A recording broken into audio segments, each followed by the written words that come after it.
Coffee and Cream on Hail Varsity Radio with Andrew Rogers and Damon Benning. Jimmy Butler back on the court. Duncan Robinson in between the circles. Looking for Bam in the high post right. He's got it. Facing up on Jaylen Brown. Spins past him. Put Jaylen Brown on his rear end and slams it home. Jokic for three straight away. Got it. And here he comes. Jokic now has hit back-to-back shots. The lead back to 10. Guy that big has such a soft touch. Excellent passer. Nothing he can't do with the ball. And check second. Kitts comes home. And Mookie swings. It's a drive to left field and deep. This ball headed back to the wall. Donovan there. He leaps. It's gone into the bullpen. A 2-out, 3-run home run for Mookie Betts. That's with 2 on, and it's Suero. He hits that ball high in the air to left field. Backing up, looking up, and it's into the Dodgers bullpen. Big fly, Paul DeYoung. Sinstock already committed to Nebraska. He, too, is just a sophomore.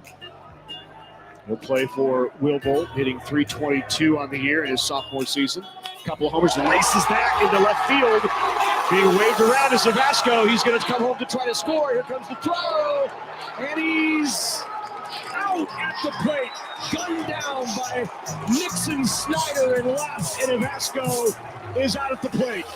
Bennett in the right circle, out in front. Reinhardt backdoor, they score! And it's Matthew Tkachuk, the overtime winner! And the Panthers take game 2. They lead 2-0. Played ahead by McNabb. Stone across the line. Has Theodore. Theodore shot. Rebound goal! Vegas wins in overtime. We can't take these opportunities for granted.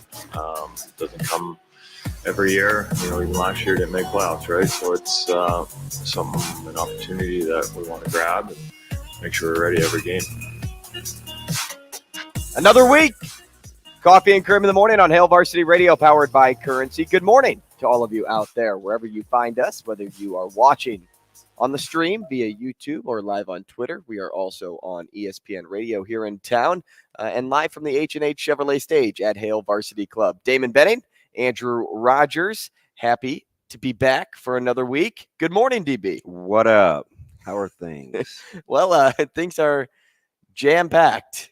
Yeah. Interesting. So a lot going on. A lot went on this weekend. I mean, you were out in Des Moines catching games and watching games. Yeah. Meanwhile, I was sitting in front of my television yesterday thinking, how in the heck is Dallas still okay right now? Ottinger. Right. He kept him in it. Right. But you watch that Dallas team play and you're like, okay, yeah, Suter, what are you doing? Turning over the puck in your own end. So how about the line change? You don't, and then the line change in OT. You don't see that very often. What with are you guys the forwards and the numbers, and all of a sudden you're in a 5-on-4. They hung Ottinger out to dry. Well, and then the unlucky bounces throughout the entire game of Heiskanen's first shot took some weird bounce and finds the back of the net, and then every other shot attempt or wasn't even a play developed by one player. It was, hey, I'm going to put the puck toward the goal. It ricochets oddly. Goalie goes one way. I have a wide open net on the other side. Mm-hmm. That's Mark Stone's goal. Same type of deal with Ottinger making a save and then rebound score. I didn't know what to think about last night yesterday afternoon, I guess, when that game was happening. But what I did think about was, I don't know if my field prediction or my Big Five prediction is going to last anymore with how the Hurricanes are playing in overtime. Yeah, it was a crazy weekend, right? So teams that you thought would seize the opportunity from a momentum standpoint just couldn't. Lakers laid an egg. Mm-hmm. Celtics laid an egg. Did the Celtics even show up? You figure home ice may matter. You had boxing where people hyperbole. I think this kind of was a hyperbole kind of weekend, right? Because right after state baseball, we got Instant Classic, one of the best evers. And I was like, yeah, I don't know, right? It was a highly contested game. I don't know if it was super high end. In regards to Class A? Well, yeah. But because it wasn't the best game. I thought B was the the best played game. Maybe the hype of Class A. No, there's no question, right? 1 versus 2. No, I get it, Right. right? But I think small class should have got its due. That was a fantastic game. You had to send him to. Yeah, you had to. Like, no, I get it. And we saw some big boy throws made at the plate all day. night. Yeah, I'm like, how accurate are these guys? Like run at your own peril. Yeah. Right. So, what was it? I think I tweeted out a total of 4 runs decided in 3 games. Yeah, 3-1, 2-1, 3-2. Mm-hmm. And that Class C game was really just a fast-paced It was a more competitive game than I think people thought, because I think people thought originally Malcolm would just slug their way to. You're not wrong there. To victory, right? But people wrote off Ron Kelly. So I thought that was that was a good day. Then you get the news. People are so funny. Like you get the Kayla news with the decommit, and I think the free world was onto it. It's funny how people in the recruiting circles, like, they'll whisper to one another, "Hey, keep an eye on it." Like, if everybody's doing that, then it's not a secret. Do you know what I mean? Like, we're playing telephone. Like, and I don't know. I was joking with Coach. I wasn't actually joking. I was pretty serious with Coach Huffman. I go, at some point when this whole recruiting thing is over, I think I'm just gonna burn the whole thing down. Right? Like, there are so many frauds and folks that like to come across as though they pay attention, and I know good and well they don't. So I had to kind of chill a little bit. I'm like, I'm not interested in I'm not interested in like sabotaging careers. Mm-hmm. But some people just need to show up. Just be a little more professional. Okay. Right? Like, I get the hype and what pays the industry, but do the work. You'll be a lot more credible. Couple good guys called that actually know how to that do stay in there. Like I talked to Sip quite a bit. Because at least he doesn't pretend to know, right? So there was that this weekend. Then we had like the boxing.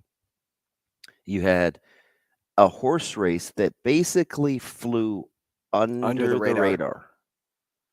Under the radar. I think a lot of people forgot about it. And it was like, then we were captivated by the PGA. And one of the guys on this show uttered the phrase, be crazy not to take a shot at Koepka in a major, wouldn't it? I think you got to go with Koepka as a pick in a major, don't you? I was like, I don't know. This is the same draft where Scheffler almost wasn't taken. Right. Yeah. So there's a lot of weird things that went on. The same draft, and we said if we don't take him, people are going to look at us sideways. A lot of weird things went on with PGA. And isn't he something? Because aggregate, and then he makes the late run. He shot aggregate. He didn't win. No, I know. He would have. He would have won. Yeah, he would have. I was thinking about that. Scheffler 65 yesterday was about as quiet a 65 as you're gonna see for a guy that didn't win. It's because you were looking at 3 players the majority of the afternoon. Yeah, it was Koepka, it was Hovland, and then it was Block. Hey, how about you think Hovland wants the 16 back? Hovland is like Dr. Almost. No. Like, I wouldn't be shocked if that's what his nickname is. He couldn't even get the putter working and found a way to be within a stroke. But that's what he always going does. Into 16. Like, and I was like, how? Especially at the majors, Hovland, you'll always see his name in the top 5. But I don't know if we'll ever see him win. Yeah, it's early. I don't want he's 26. I get it. He's 25, 26, somewhere around there. I don't want to go. Got a lot of time. Jinxie Smurf on him. But, oh, man, with the talent that he brings, you would think by now that he would have at least stolen one. Yeah. And then we close with whatever it was that Boston did last night with. At what point did you kind of sit back and say, did the Celtics, like, you talk about this at the high school level a lot, like, oh, you're playing down to your competition, or, oh, you didn't come out ready to go. At what point did you say one of those two things last night? So I think when it was in the 20s, and I think the Heat had just gone on a 6 or 7-0 run to make it 39-27. And I'm like, then I think Duncan Robinson came down and buried a 3 after kind of a scramble from the corner. And I was like, yeah, they just, I immediately thought of Micah. But try hard. They got a bunch of tryhards. And led by Jimmy Butler, they got. My goodness. Jimmy Butler looks like one of the best basketball players of all time when he's out there, because they quadruple team him and he dishes it off to a guy that was undrafted initially who buries a 3. Yeah. And you know, it was funny because it's the whole weekend was culminated by Nebraska baseball. Good on Maryland too for the choice to play yesterday. Also, I think another team. So they get the extra day, right? Right. Also, I think another team that just kind of went under the radar this weekend, Nebraska baseball, because you knew they were in. So how close of attention were you actually paying to them? And they get a second day, right? Because they get to go Wednesday, and I think they get the afternoon game. It's Wednesday at 2. Wednesday, right? 2. Yeah. Yep. So they get Rutgers. Omaha gets Oral Roberts Wednesday. Yeah. So there's a lot. You had regional softball. Yeah. The Huskers took one, and they got that one in the 7th, 9-8. Yeah. And then went on to, they were so close yesterday. Yeah, when they made it 2-1 in the 5th, you felt good because they weren't playing their best softball either. Felt good. And so bottom of the inning, and I'm watching the 7th, top of the inning. Nebraska was the home team. Top of the inning. And I'm listening to the color announcer. I don't know who she was because I turned that game on late. But she was being very critical of the zone. Almost as if she was fanning over Oklahoma State in that moment. So the strike zone was an issue in softball. It was an issue. I mean, did you hear on Friday, Lincoln East and people were Millard not West. Happy with the strike but zone. But man, was he consistent with that ball in the left-handed batter's box. Except for the quarter I told you, I was like, look at Lincoln East's hitters. I mean, they were rubbing that chalk of the right-handed toes. Like we're almost going over the chalk. They were just trying to make adjustments. You know what I think's a weird pitch for umpires to call? It's not so much the stuff off the plate. It's the return from a couple of years ago of the high strike. Oh, when they frame it down? The one that looks like it's about the letters and you think it's high, but if you go back to like the old school strike zone, what was it, armpits to knees? Yeah. It's like, that's a strike. You just, guys that don't throw really, really hard, you don't see them trying to make a living up there. But I think some called high strikes kind of rub people the wrong way too. Well, I would actually say the other end for me, the one that starts at the shin and gets brought up to the knees. Your arm doesn't naturally go up like your arm naturally goes down. You're like, you can see that frame job. Right. So there was a pitch in that game where I literally saw it come in at the shins, and Millard West, your boy, former linebacker in Pee Wee. Is that what you said? Oh, Kozad. Hey, listen, he used to bring drama. He was that little stash that he has is so Corey Kozad. Caleb was laughing because he's always been a tough guy. Like he was pretty good in youth football too. And he'd play linebacker, and he was this sawed-off little dude that brought drama. I was like, I used to always mess with his dad. I'm like, man, I'm a big Kozad fan. Like You're like, I can play with you. I just was going through that list because, the Liebentritt thing got me started. I just was going through that list of guys that came up during that stretch out of that organization that turn out to be like really, really good athletes, good players. Yeah. It's like, where's he going? Southeast? yeah, I think CC? so. I believe. Yeah. But Dermer, just a gutty. And Dermer just pitched well. I know. It kind of felt like he really good pitcher. kind of felt like he earned better.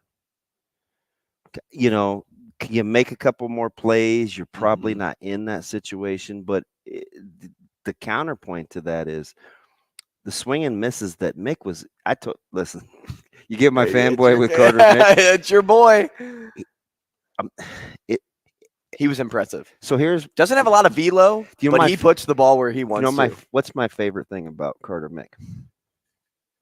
That he doesn't ever show emotion. My number one favorite thing about him. My man just stays the course. Doesn't matter he's got the cute little curly hair. He looks like a little kid. Man, he competes his ass off. You should see him hoop. Well, that's what Sauter was saying. I was sitting next to him all game. It's like he's like the first time they played, he drilled Westside, and he looks like me, like and an absolute twig. And he's super flexible, and he finishes around the rim, and he hits kind of big shots, and he just kind of shrugs, and he really struggled at State. Like they weren't going to let him. It's either going to be Templemeyer or Mick. Right. It wasn't going to be both again, and his demeanor never changed. Never, ever, ever changes. A couple of balls that they held for strikes, and he's like, I know that's a strike. He didn't get the call. There's no eye roll. There's no shrug. He toes the rubber and he deals again, man. He is and he was heavily reliant on his curve, and it was hitting that corner. Yeah. Or corner, as I should say. So the one that got yanked foul, and I text you and I go, be careful with sliders late that don't slide, right? Those turn into home run balls. And I felt like, but I said earlier, I go, Lincoln is going to end up winning this game. Like, I just felt like. Yeah, you said it was late. And I know you were like, what's he going off of? Probably. Well, because I thought, okay, Lincoln East, you texted me as they're going to like batters 5, 6, 7, 8, and I'm like, these guys haven't done anything all game. I know. Versus Millard West had the top of the order coming up. Yeah. And I'm like, all right, DB, like I kind of see you, but it really just was depends. Weird. I just was going by body language. It really, and I was kind of looking. Did it look like Millard West swallowed a bug? It just kind of tight, just a little. And it was like, they just could never get over the hump with runs. I know. Yep. When Mick had the bases loaded, nobody out, bases loaded. And I looked at Sauter and I go, if this is the theme of today, Millard West will How about when they only one pushed run. Across the run? But that's what happened in the Elkhorn Norris game too. Yeah. Or was it Malcolm and No, it was the opener. It was Malcolm Roncalli. Yeah. But I said, you're watching and people just aren't hitting when they have to. And I said, Mick's only going to give up one run here. I just kind of see it happening. And sure enough, what was it? A sac fly that brought in the runner after Mick got a strikeout. And then. Did you like Worthley behind the dish? He's pretty animated. I mean, those both catchers, like team swag. And he's just a sophomore. I think Worthley's a sophomore. I should have probably. I'm not sure. I think so. And yeah, I mean, you were talking about the wear and tear on catchers. Pretty good athlete, right? Hits at the top of the order. Kind of fly. He doesn't fly under the radar in Lincoln, but I think across the state, he kind of does. But man, I'm with you on Dermer. He was. I liked his body language. I like his pitching delivery. Like it catches. Well, he works quick and catches my eye. I like the way he works. And I like the fact that he works quick because he doesn't get out of rhythm. Yep. Unless, I saw a couple of instances where it's like, okay, batter calls time, he steps off, but he gets right back on the rubber and just starts pumping strikes again. I like him a ton. It's going to be good. It's a good get for Iowa. If you could pitch more than 110, Millard West would have been in a better position because they were dealing with having one really good starter and then having the drawback of, hey, we had to play that extra game. I wondered if that was going, because I felt like their depth going into the tournament was their advantage. Because so you had to bring in they a had closer. They had the most arms. And you bring in your third baseman who can pump, like very good pitcher. But how long can that guy last, right? Because he's not used to going more than 3 innings. So when Williams walked and he's on second with 1 out, like you're thinking, this is it. And if it wasn't, then because it wasn't going to get any better than that, because he can cause havoc. But how about with the delivery? Somebody told me that he lefty, not Mick, came in after Mick. Yeah, it's the other starter. Come on, DB.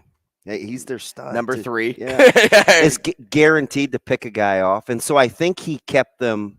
I'm gonna look it up. I was trying to think of his name the whole time and hoping you came up with it. And I will too in a second. But all I'm thinking of is when my guy Dan kept telling me, was it Dan? It was one of the Lincoln guys were telling me he's guaranteed to pick a guy off. He's guaranteed to pick a guy off. He's guaranteed to pick Paul Shortridge. Shortridge. Thank you. Well, all I could think of was Troy, and I'm like, no, Troy's 2. So this is DB special. But I was thinking, I wanted to ask Shane, but I knew he had no idea. I just know that he and I talked about an army or a military movie that had his name in it, and it was Heartbreak Ridge. Haven't seen it. No, and I haven't either. He's just talked about it before, about kind of an underappreciated movie. Yeah, because I don't. It's a good movie. Yeah, I don't typically like war. And I was thinking Ridge. But yeah, Shortridge. If you could compare Paul Shortridge to a major league pitcher, who would it be? Like, it doesn't have to be current, but it was a guy that John Tudor. John Tudor. Mine was Brett Cecil. Really? Yeah. The way that he throws and his arm slot is just like Brett Cecil. And I looked at Sauter and I go, this could do one of 2 things. If it's Brett Cecil of Toronto, Paul Shortridge is going to have a great day. If it's Brett Cecil of St. Louis, not so much. So you know who used to always get mad at Cecil? The voice, Nebraska women's basketball. And why am I drawing a blank? Coatney. Matt would go on the string of fantastic texts or tweets every time Cecil would melt down. Took the rubber. Oh my gosh. He was bad. He had a really good stretch of like 40 innings, and that was it for the Cardinals. But it was after starting off bad, having a good 40 innings, and then just ending his career there bad. Yeah, so you come back. Well, there's a lot in that first segment. You come back. We got to get into the fact that Nebraska got their quarterback. Or at least the guy that they wanted in state, which I think is important. Because this ought to be good.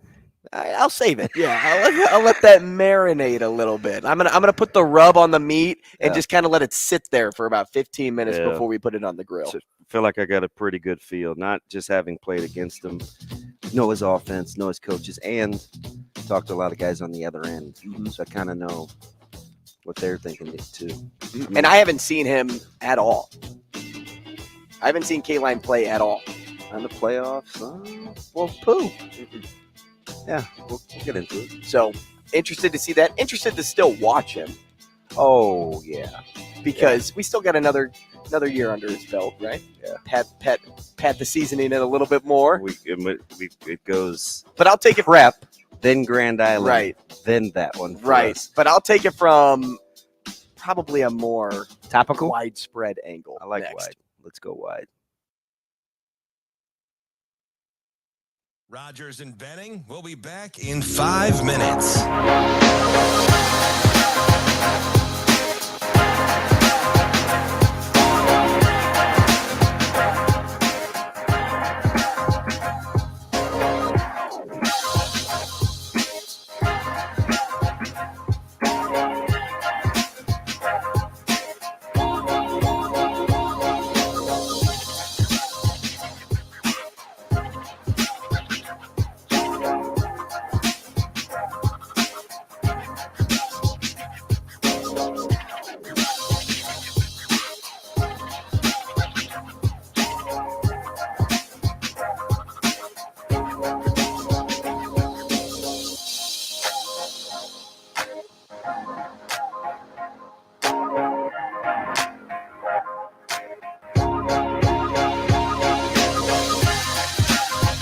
Rogers and Benning will be back in 4 minutes.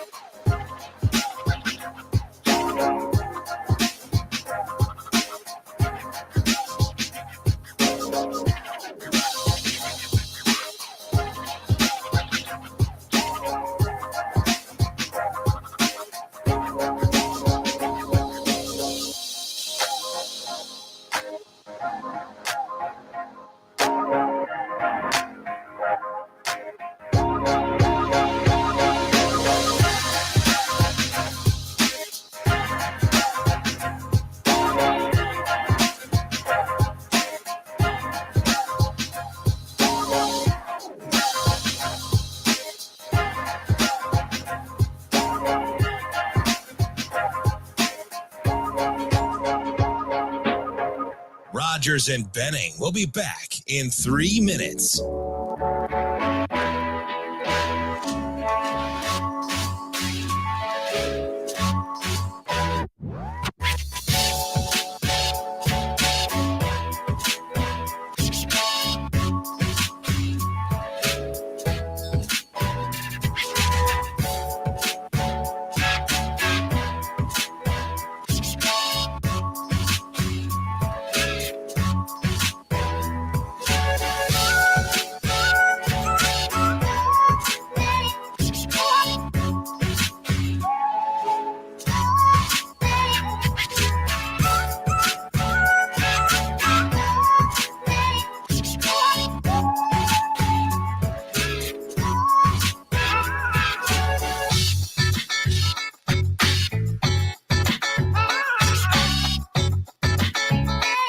Rogers and Benning will be back in 2 minutes. Hits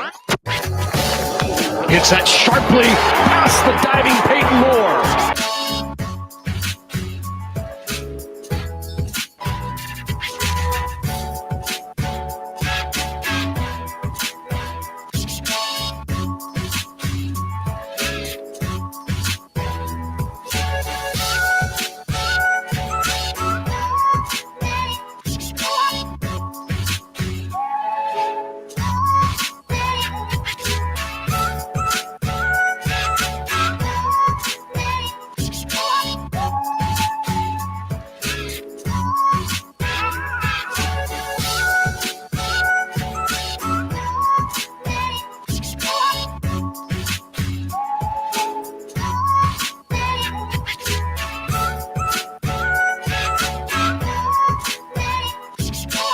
Rogers and Benning will be back in 1 minute.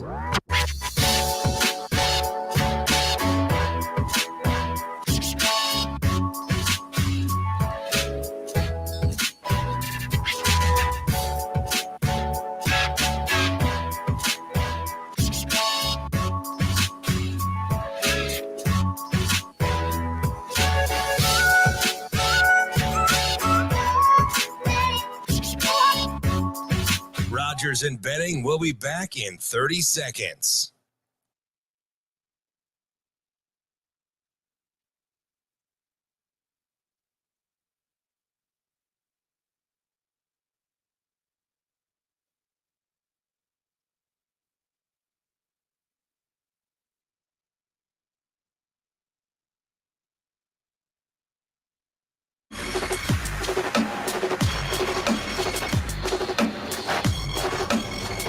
Coffee and Cream with Rogers and Benning on Hail Varsity Radio. Hits that sharply past the diving Peyton Moore. Here comes Pels rounding third, and he will score. And we are knotted in the state championship game in Class A.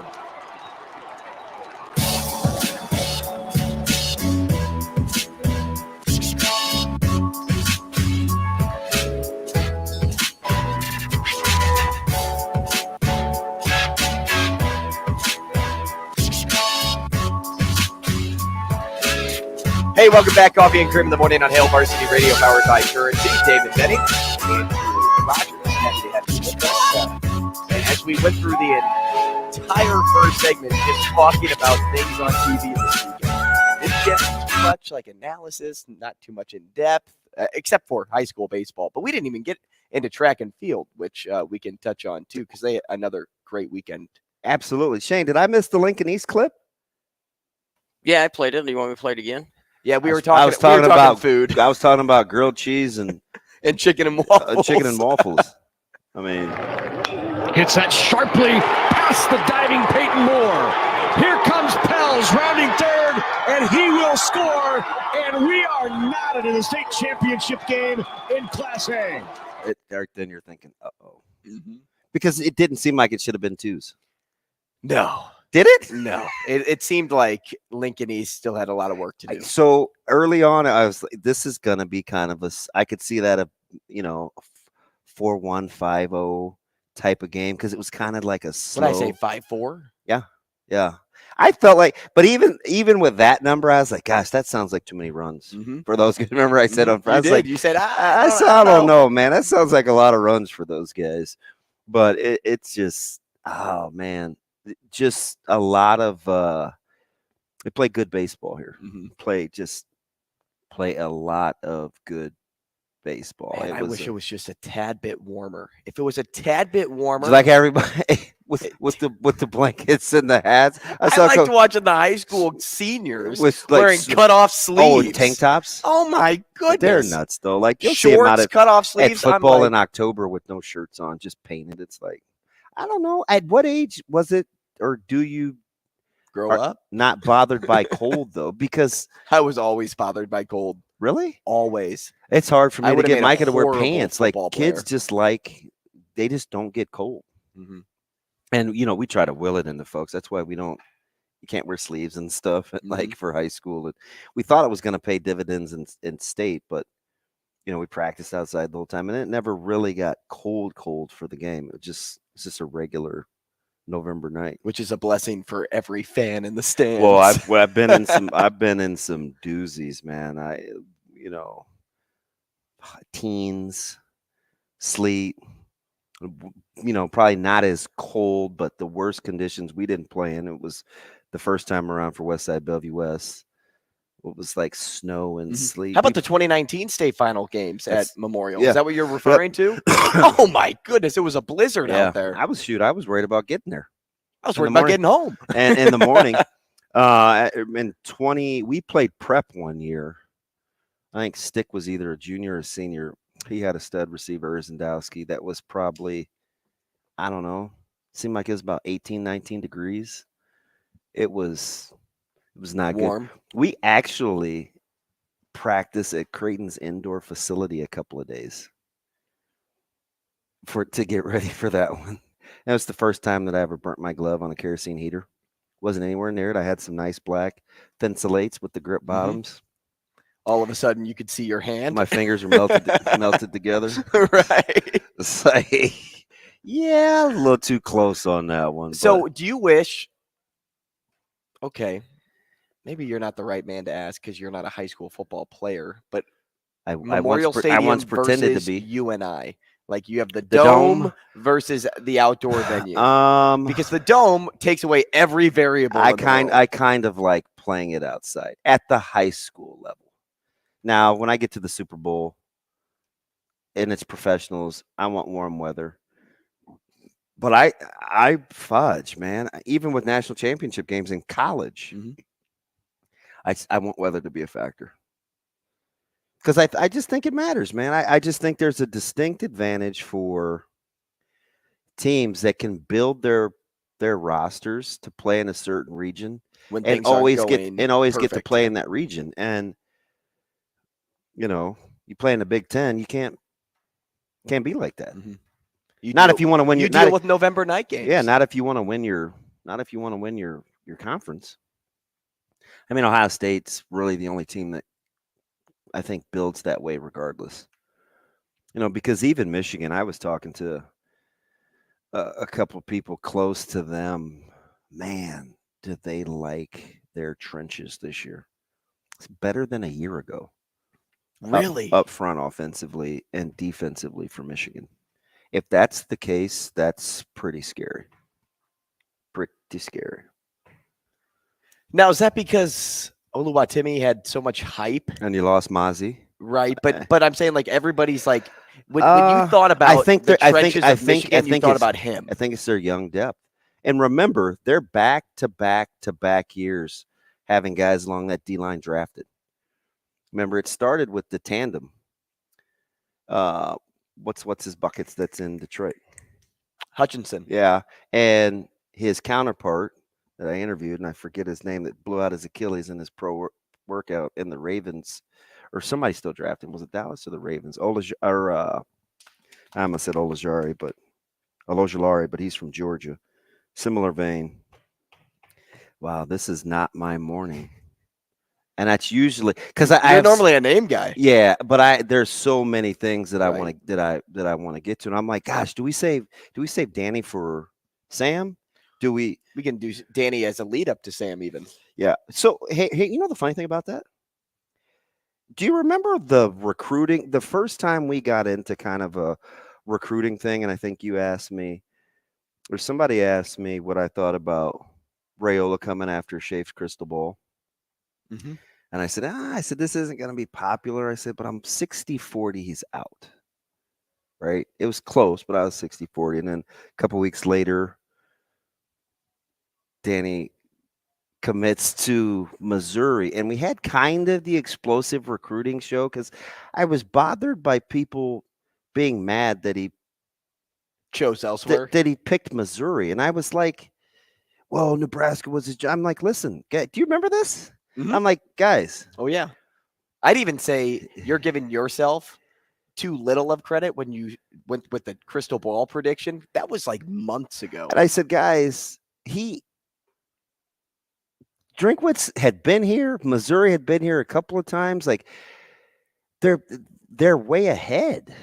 And Nebraska was kind of just getting started, especially when the staff got here, because they were all in on Dylan. It was just going to be a strange. It was Dylan Raiola or die. It was just going to be a strange recruiting cycle. And my guy Lance on Twitter, not Michigan Lance, Balk Dog Lance, DM me. This was months ago. I can't even find his Twitter account. I told you last week, I think he may have got booted. I don't know.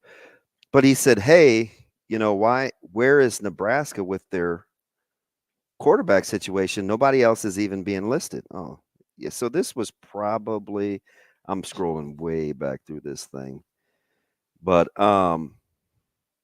this was in March, February. I got to go back. I'll do it during break. But I said, don't be surprised. Just because they're not telling you who else they're in on out loud doesn't mean that they don't have any other quarterback options. And don't think now that they got K-Line that, hey, this is it, because it's not. No, and I know, and I get it. Amazing Daniels. Some of these guys were like first up, like, hey, this doesn't fit the.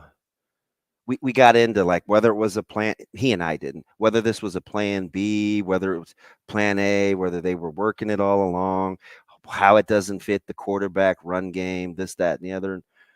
And we'll get into all that, but I think in year one, I talked to Coach Rule about this. I mean, you can ask him on Wednesday, but I said, I think in year one, like you have to see what works. You know how you want to be, but you have to see what works as your roster evolves. And I think for him, matter of fact, I know they're going to start on the defensive side of the ball and work their way up. They're going to worry about getting stops. They'll figure out how to manufacture points. He wants the black shirt to return. So they'll figure out the style based on the quarterback right now this year, because they have since there's the QB run game dynamic. But remember, as was told to me, Rattler couldn't run as well either, and they sprinkled it in. So, and I'll get you an interesting. And you know what? They're athletes. Listen, so they can take off if they need to. I got something great that Dom. All right, he was in like. We'll get to it after the break. Rogers and Benning will be back in 4 minutes.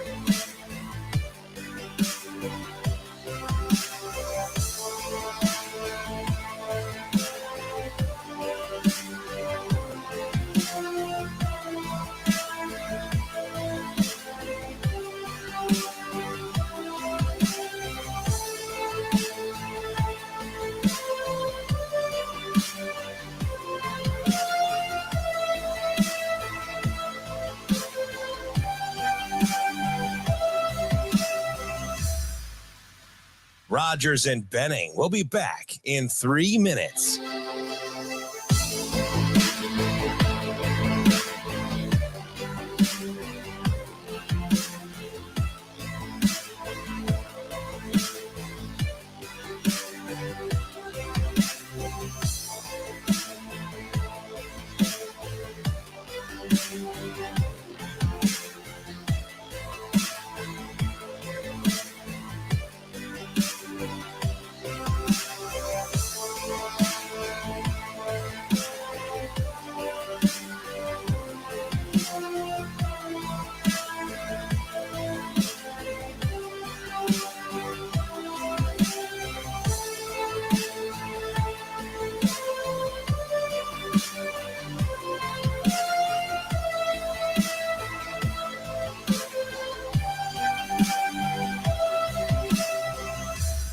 Rogers and Benning will be back in 2 minutes.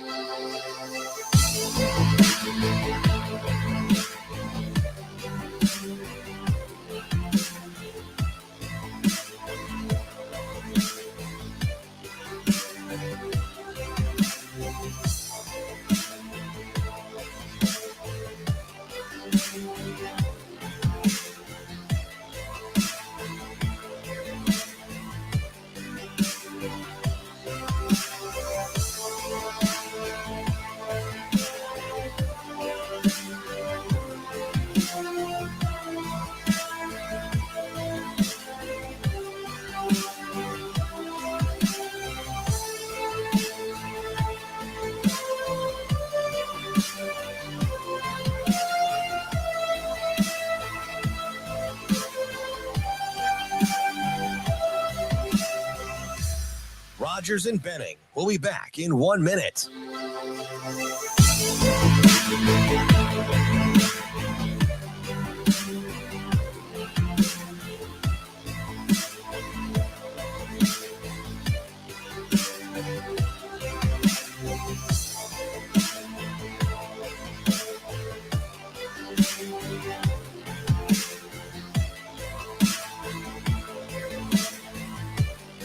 Rogers and Benning will be back in 30 seconds.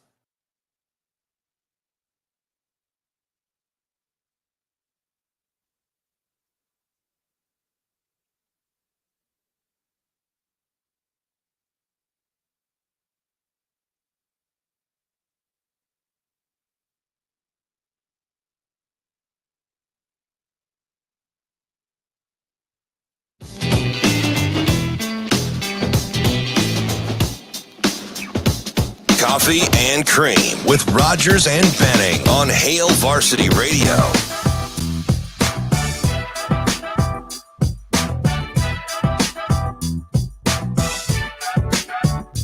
Welcome back.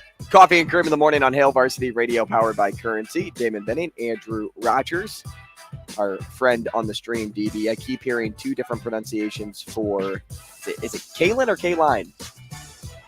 I think it's K-Line, isn't it? I think it's K-Line, right? Yeah. Yeah. Because he said I keep hearing two different pronunciations for K-Line's name. Should we ask? We can double check. Yeah, I'm pretty sure. I'm sure it's K-Line. I either say Danny or DK. I never really have gotten into the murky waters of the how to pronounce a last name. No, but you're also just an abbreviation guy. David Ajabo, thank you. Whoever texted me that. Oh, Oh, my man, Degenerate Aaron. David Ojabo. That was the other linebacker that played opposite Hutchinson. Yes. Yeah. Listen, I'm just getting caught up in my own head. Well, it's after the weekend. Lots happened. A lot still going on and a lot to get to. Yes. So So I was trying to go back and find that DM conversation. It pulls down. His account doesn't exist anymore. I hope he's okay. Well, Elon probably put him in a Tesla and sent him off. No, he's not afraid to go there, and he's been shut down before. So he may be on hiatus. Or we may need to find his new account. But I was going back to my responses to him. So this conversation started on March 4th. So 2.5 months ago. And he asked me if I felt like he said Nebraska's not recruiting any other quarterbacks. And I asked him, I said, why do you assume they're not recruiting any other quarterbacks? His reply to me was basically nobody's being mentioned. And my response to him as I was looking dead at it at 12:32 on March 4th, because I don't know why we were fresh on that topic, especially over the weekend, but I said, don't let DK be your reference, because just because they're not saying anything doesn't mean it isn't anything, because I think they were still trying to massage both instances, right? You're pushing your chips all in on DR, as you should, but you were still seeing what's out there for other quarterbacks. And let's keep in mind, look how quickly Nebraska moved. Yeah, they pivoted fast, right? And we had that conversation last week, and I said something to one of the guys on their staff, and I said that's regardless of what happens with Danny going forward. And neither one of them said a word. They just let me talk. And I'm like,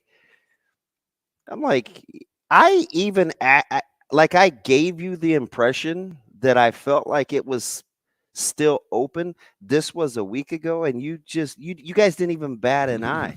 And the response from one of the guys on the staff was, at least you know I can keep a secret.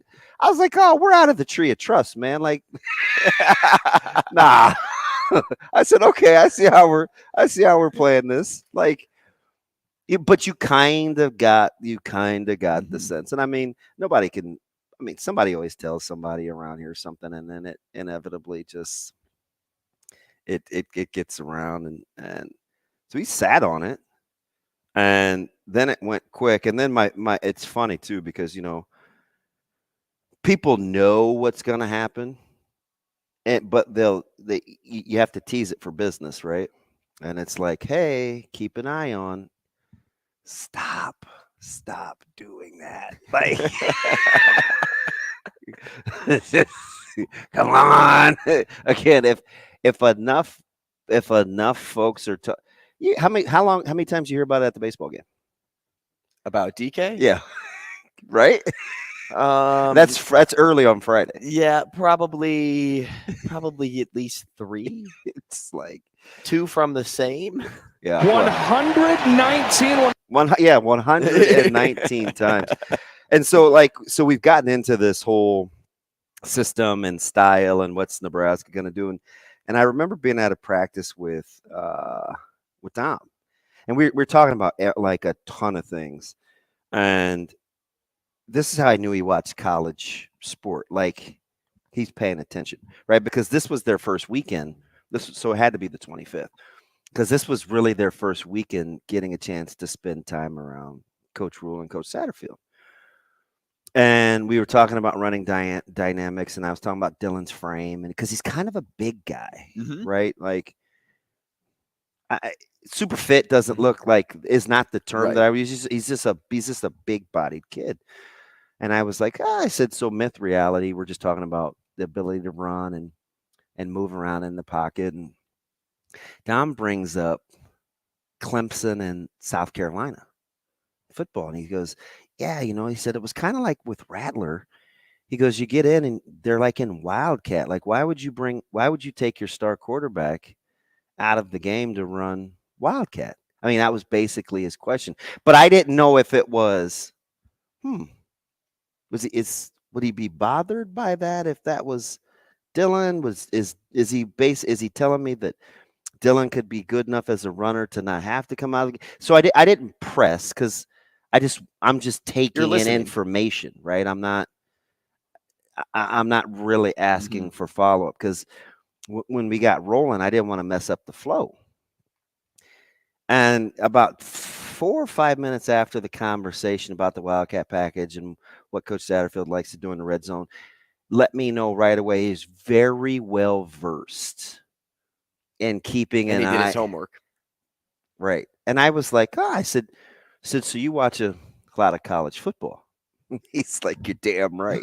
Like, and so it kind of gave me the illusion. I was like, he's a lot more interested than maybe people think. Maybe it's not just an uncle thing. Like he was really using that stretch to get to know the staff and their feel and how they want to use quarterback situationally and things like that. Like just wanting to know or have an idea, which interestingly enough,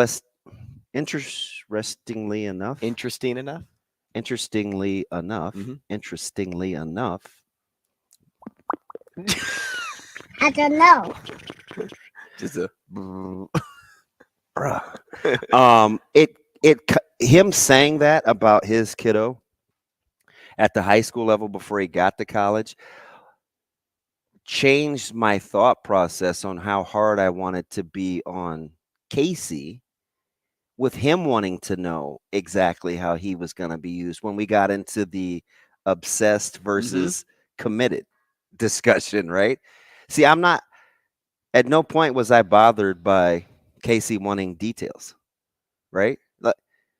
Still to this day, I'm not bothered. It doesn't bother me one bit. And watching what he did going to FAU and asking for clarity and a bunch of different things, and watching film with their OC for 7 hours. He's just OCD, and you get to the point where you become obsessed. So I was trying to give him the benefit of the doubt because some people are just built like that, right? And we said that real time, and I think that's Coach Rule's a little bit built like that. Who are you telling? You're watching film of DB in your office in the 90s. Then the other day, it's Troy. Day after day after day. It's 2018 Troy, 2019 Colorado. I'm like, what are we doing? All right, it's great to see everybody. Thank you, guys. But it's just it's just what football guys like to do. We're not breaking down. We're talking about the dynamics. And a 2018 game, a 2019 game, fitness, conditioning, lifting, emotional maturity he's like, I don't know if he's taking mental notes, but he's like, man, 14-point lead in both games. Just some Rain Man type stuff about how he kind of feels validated about pushing the emotional and mental buttons. Hey, man, one game at a time, one play at a time. You're talking last week with another guy on the staff, and it was just on the stadium, it says day by day. On the stadium outside that field, it says day by day. He said, you think we aren't going to be preaching day by day? He said, it doesn't matter if it's practice, lifting, the classroom, recruiting. You got to go. Look, if you're Michigan, if you're Ohio State, you can preach season by season. Yeah. So, but not a new staff, not a new team, not a lot of new faces, not a program that's been winning. You have to preach the day by day. And guess what else that spills into? Recruiting. Day by day. Situations arise. Things change. Things become available. People become available. Doesn't mean you aren't always, but you go day by day. Hey, what's today offer me, and how does it fit with my overall grand scheme of things? So I don't think you don't take a guy like DK, right? I know about the running Fudge, we defense him. I don't want to call him just because every time a guy commits, I'm not going to call their head coach. But he is a good friend, and we do talk a lot of football. So and we talk a lot of Bellevue West because of Hall and McMorris also being in the and I mix was of things. with Lamar was watching. Isaiah's dad was watching his nephews all weekend, so we spent basically 30 straight hours together. But anyway, with him, and he knows that offense is at their best when his quarterbacks are a running option, right? They allow us as a staff when we're defending them sometimes. If there isn't a run game QB dynamic, we'll play them a certain way. Now, if they run the ball and can hand it off, that's all bets are off. Then they kick our ass like they did in the state championship one year. But they know the dynamics, and I think Coach Satterfield and the staff know the running prowess too, because it's a little better than people think, but it's not quite where I think they want it. So it's up to the staff to find where those two worlds collide. We'll get into more of this with Sam McKewon next. Rogers and Benning will be back in 4 minutes.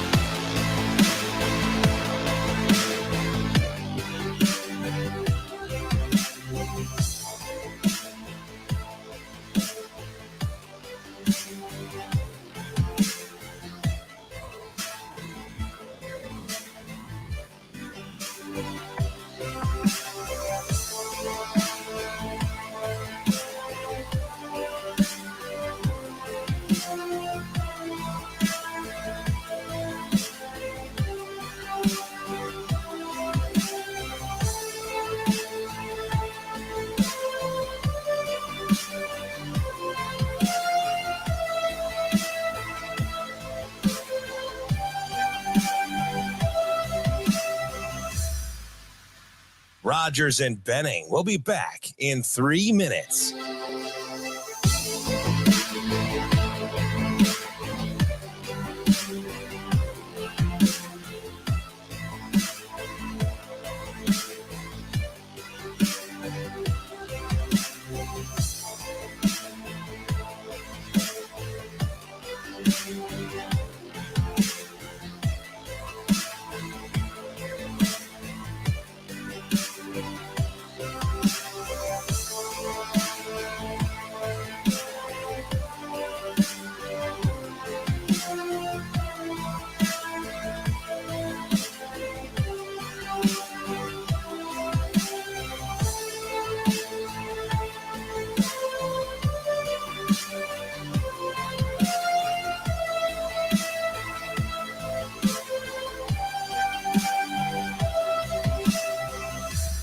Rogers and Benning will be back in 2 minutes.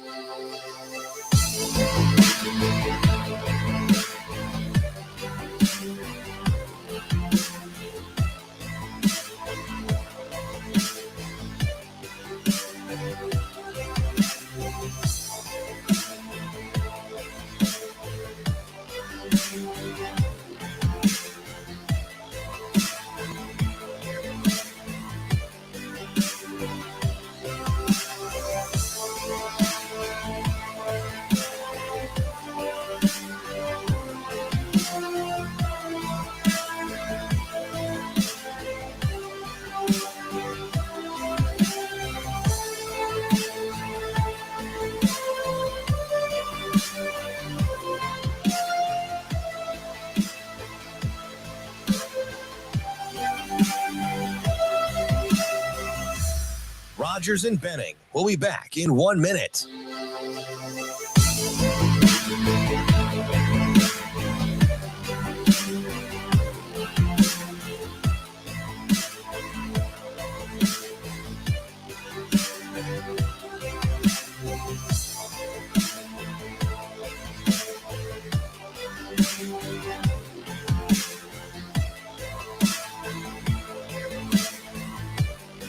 Rogers and Benning will be back in 30 seconds.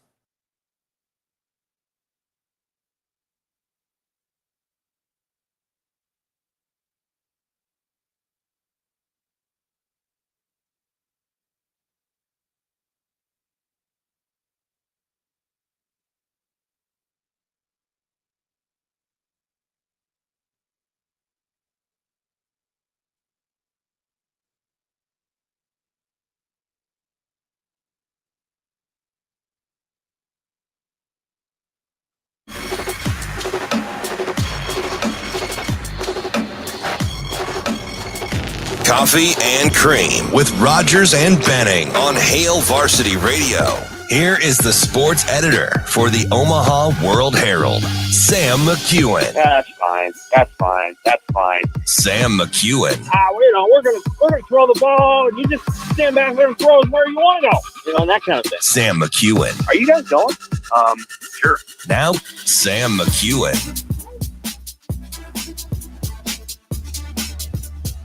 Top of the hour here on Coffee and Cream in the Morning on Hail Varsity Radio, powered by Currency. Damon Benning, Andrew Rogers, live from the H&H Chevrolet stage at Hail Varsity Club.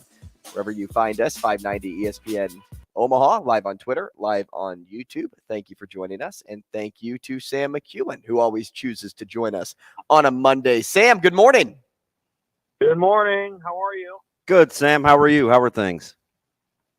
I'm all right. When you talk to me next, which will be in 2 weeks, I will not be taking a child to school because school will be out.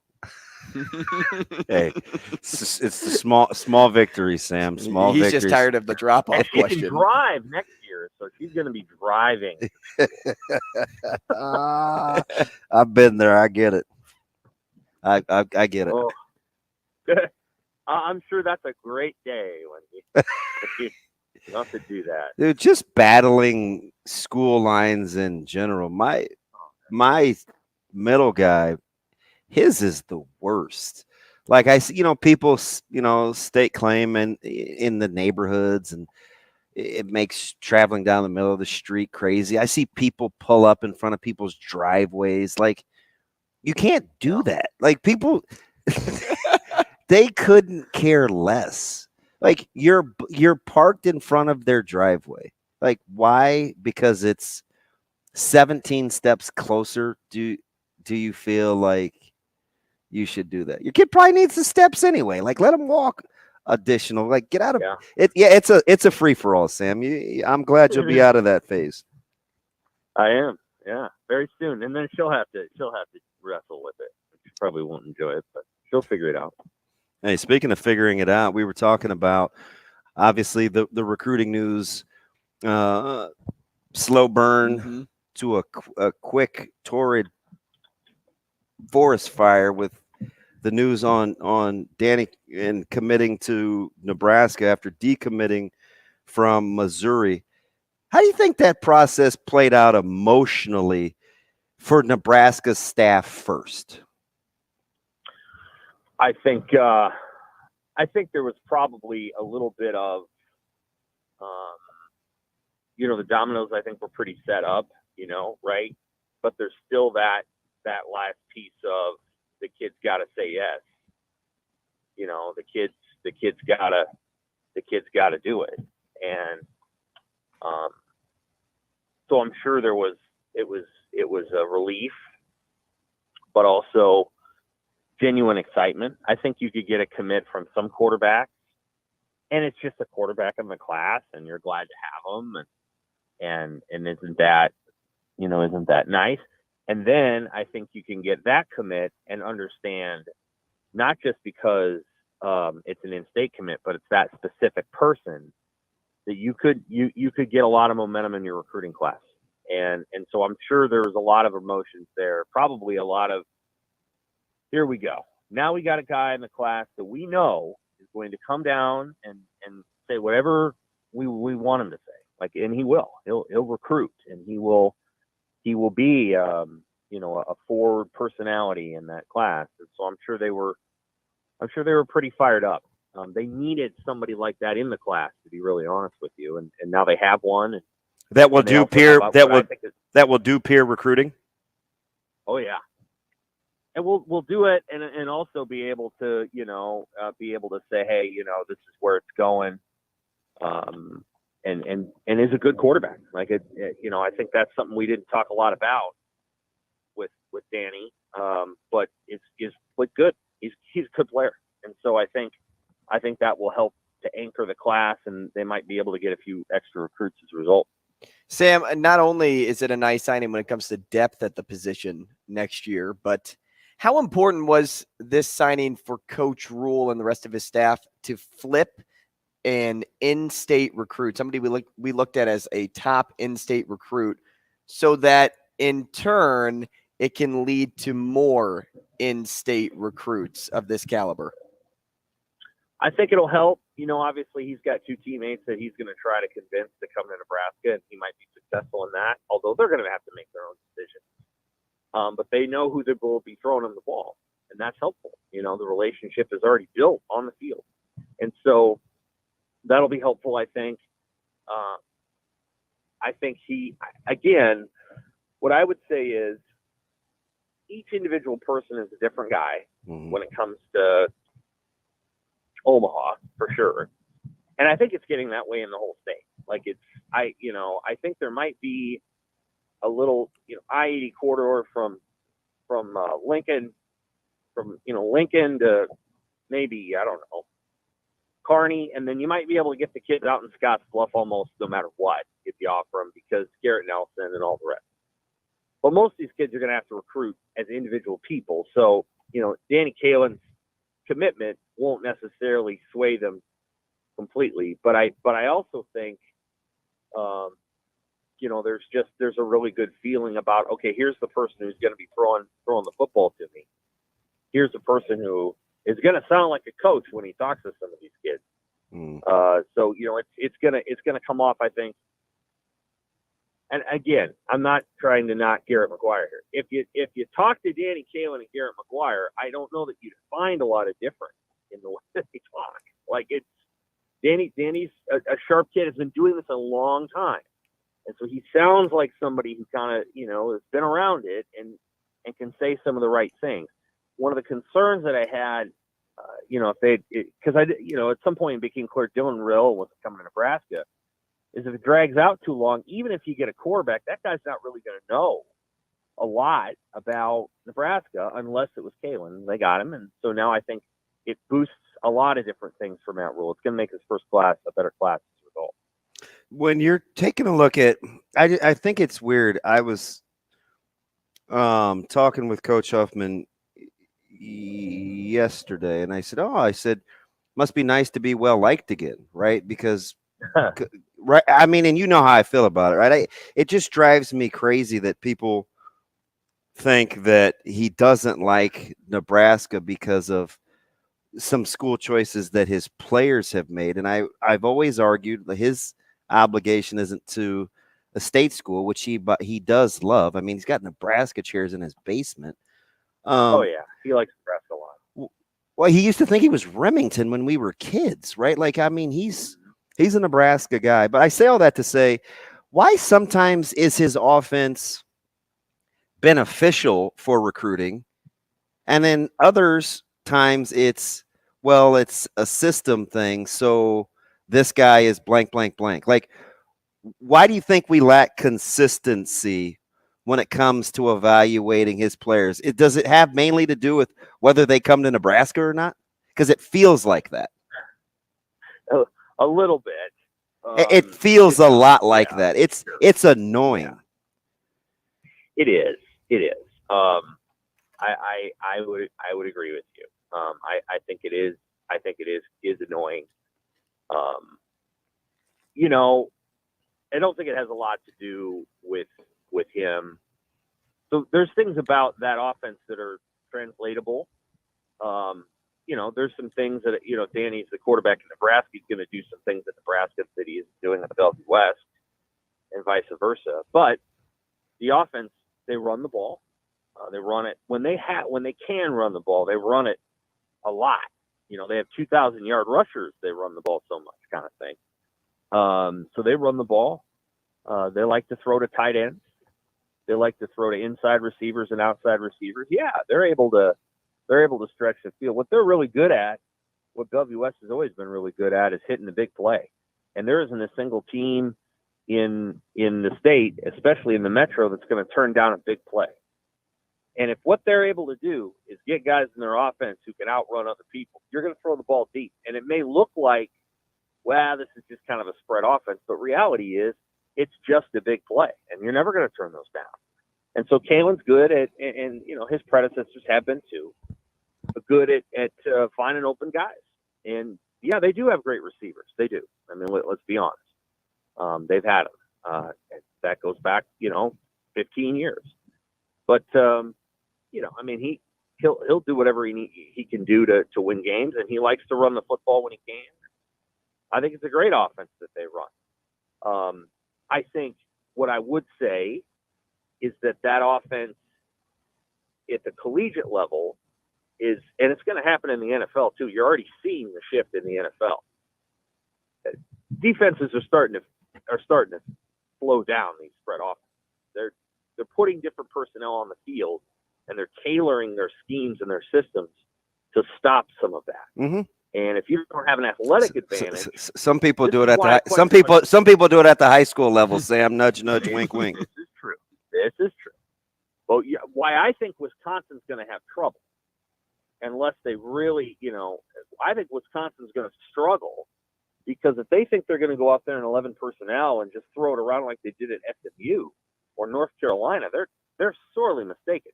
For one thing, SMU and North Carolina have better skill players than Wisconsin does. Better receivers.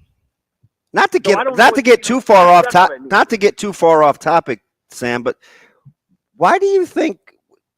I mean, Longo had 2 1,000-yard rushers. They were top 20 rushing the football in, I think, 19 or 20 in Carolina. Like, you have Malusi, you have Braylon Allen, you got really good tight end, 37's back at fullback. Like, I wouldn't assume they're going to be throwing it around the yard. I don't think they're going to be able to run the ball the way that they did in the ACC. I got you. Much like and I think Rule's going to figure this out. They're not going to be able to. You take that Baylor offense he had in 2019, and it was very good. They wouldn't have had that success in the Big Ten. They may have been a very good team, but that's an area where, and he and I probably have sharp disagreement on this. The Big Ten is better than the Big 12, even if the Big 12's best team is better than the Big Ten. The Big Ten is better than the Big 12. I don't know. TCU wouldn't have gone undefeated in the Big Ten, and Baylor's team in 2019, which was very good, they wouldn't have had one loss in the Big Ten. Like you can't move the ball on these offenses like that. You're not going to go into Iowa and run it for 212 yards on inside zone all day long. Not going to happen. Is there a year you felt like the Big 12's best team was better than the Big 10's first team that comes to mind? Well, I mean, we have to be honest. TCU beat Michigan. Yeah, but they were. I don't know if they were better, but I get it. I get it. The reality. Yep, I absolutely get it. No, if you're talking about like some other year where I really thought that was absolutely true, it's hard for me to say that when I know that the season wear and tear matters when those two teams meet each other head to head. But I can't disagree with the outcome either. Right.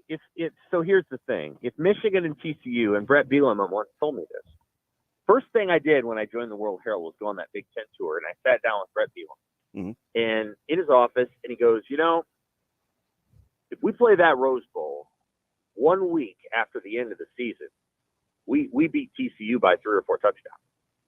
And his implication is there's no way that TCU could have handled us right after the season because they were beat up. And then he's like, but we had to wait 45 days to play him. And then TCU spent 3 quarters running under every single block we had and making plays behind the line of scrimmage. And it wasn't until the 4th quarter when they got tired that we started running the ball. But if you play that game right at the end of the season, they can't handle us. And he's right.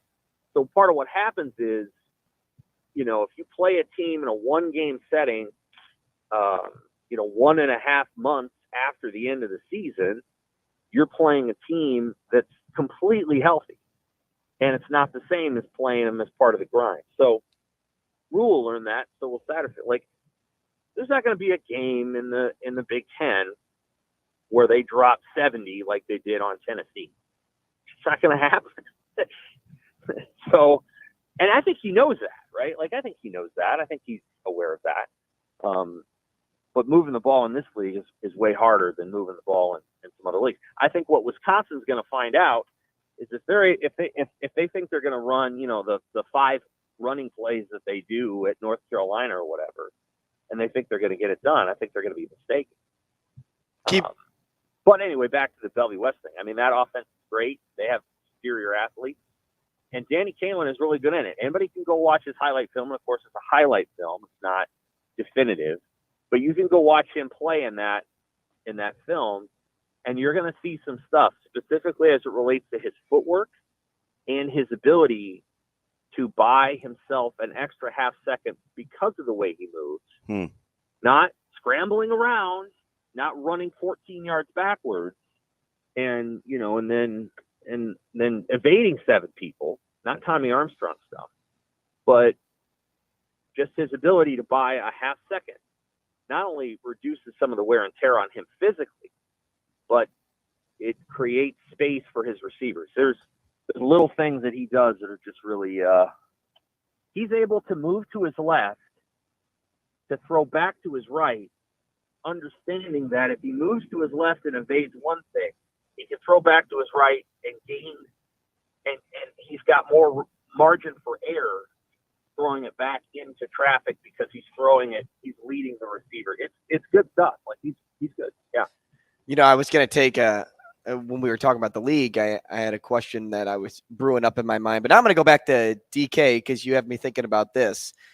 When it comes to appeasing the fan base, when I go back to when I asked you about, getting the in-state guy, when it comes to appeasing the fan base, when you looked at reactions from when he committed to Mizzou to then when he decommitted and then committed to Nebraska, what did you kind of take away from that whole thing? Because it seems like it's quick to turn and then quick to praise. Yeah, I think when he committed to Missouri, it was on a Monday, maybe. I think there was a muted reaction because most people felt like Nebraska was still going to get Dylan Raiola. That was in that month of time where people were like, it doesn't matter that much. Dylan Raiola's coming to Nebraska. And there was some momentum to that effect. And so I don't think people were too mad at him. I mean, I don't think people are like that anymore as much as they used to be, where it's like, how dare you say no to Nebraska, especially in his context. It's like, well, you can't commit to Nebraska, so how are you going to go there? And so I think people had a general understanding for what he did. I think people were relatively excited on a Saturday. Again, when you commit on a Saturday, and I sometimes will tell recruits this, I'm like, don't commit on a holiday. And if you don't necessarily want to commit, at like 9:48 at night because people aren't paying as much attention. So, so he did it Saturday during the day, which is good. I think people are excited. I don't know that I think people are jaded enough at this point where they're kind of in just show me what you can do. Because I don't think people trust anything at this point based on what's happened over the last 6 years. They like Matt Rule. They want him to succeed. But I think it's still a show me sort of stage. Sam, let me ask you this. This is just about as respectful as I can get it. So this is in regards to like Super Six and recruiting, and we talked about receivers and system play. So I want to be fair with my scrutiny, right? Because sure. I mean, I'm not just gonna. Anyway, I say all that to say, at what point, for like, let's say Carter Nelson, do the results matter, right? Where first round playoffs or track, whether he's hurt, not hurt, whatever the situation is that surrounds it when you watch tape, at what point in recruiting do you think results matter?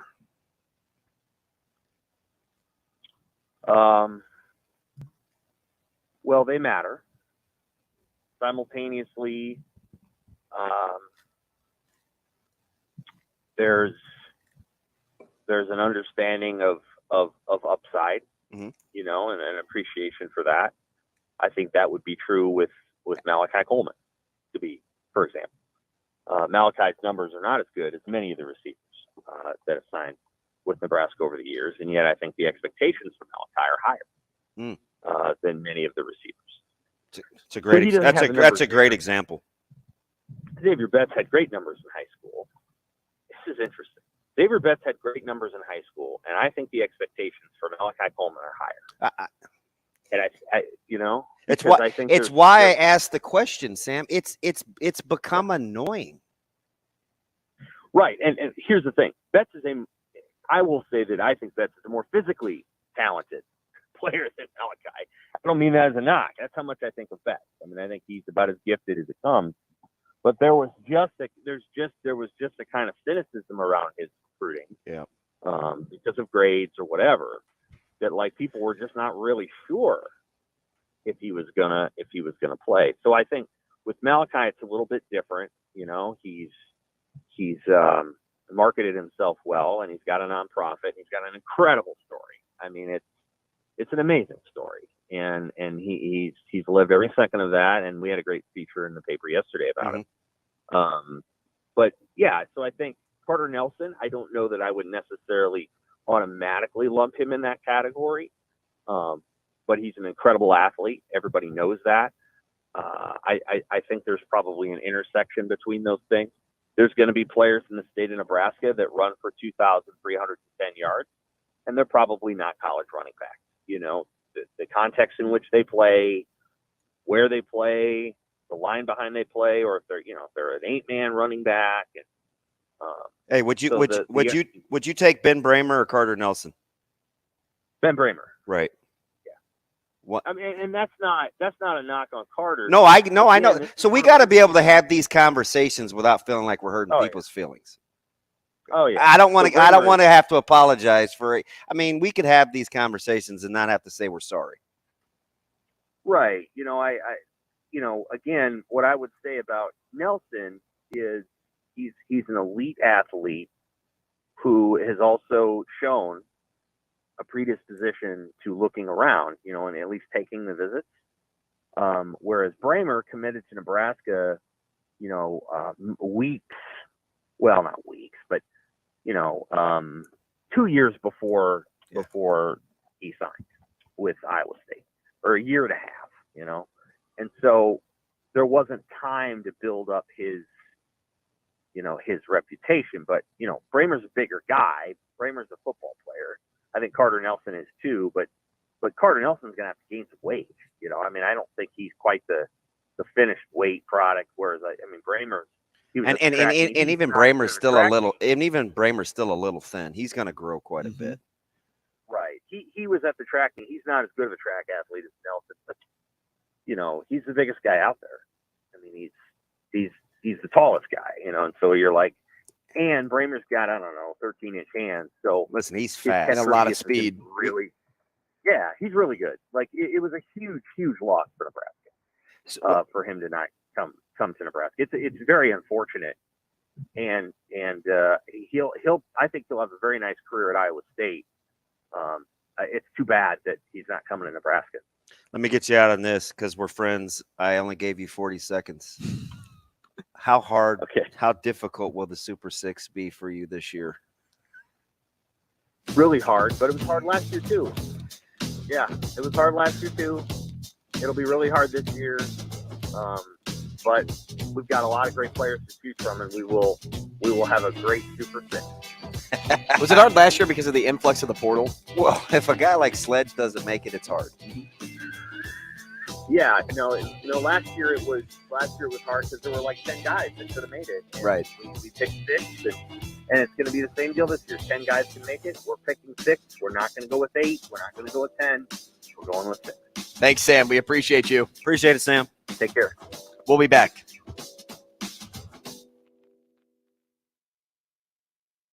Rogers and Benning will be back in 5 minutes.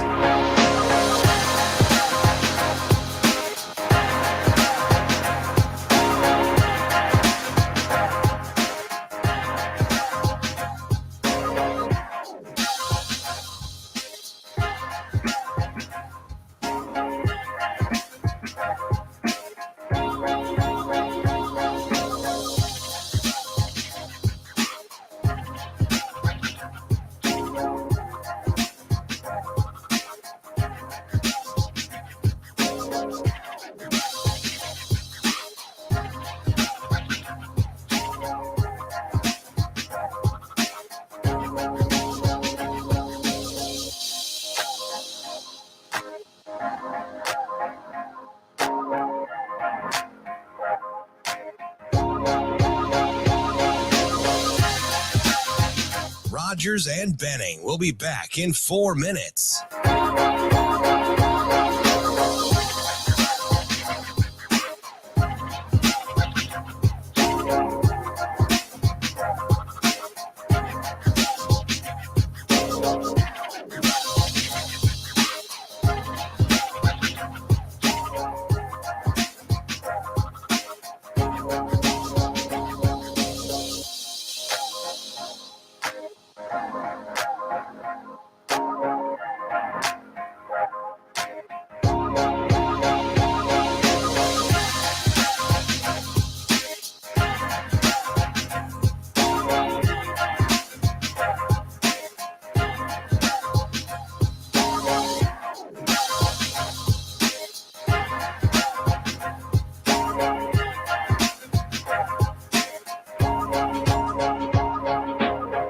Rogers and Benning will be back in 3 minutes.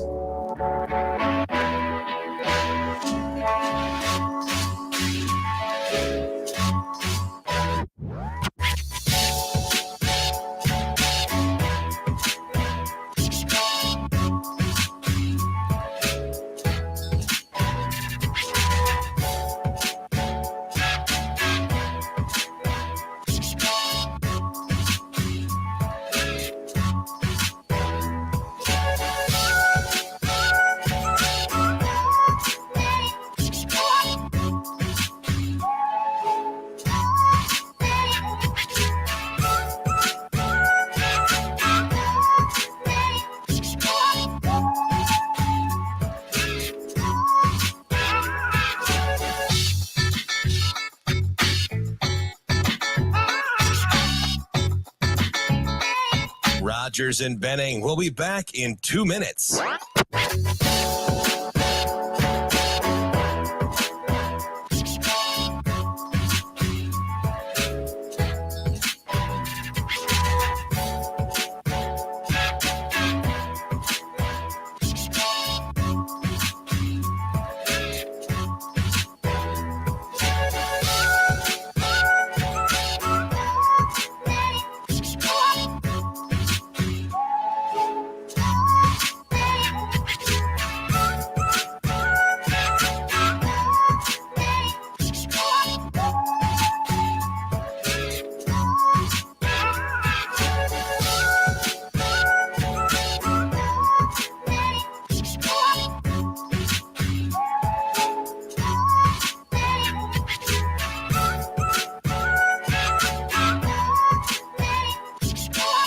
Rogers and Benning will be back in 1 minute.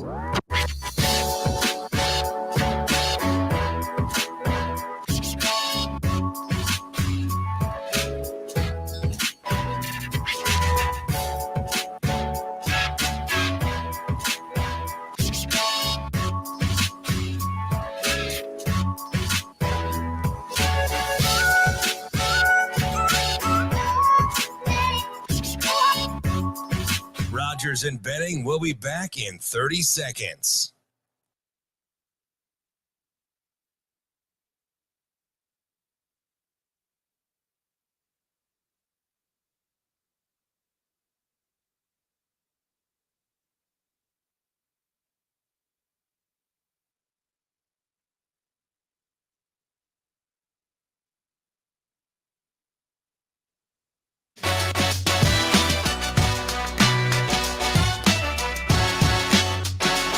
Coffee and Cream with Rogers and Benning on Hail Varsity Radio.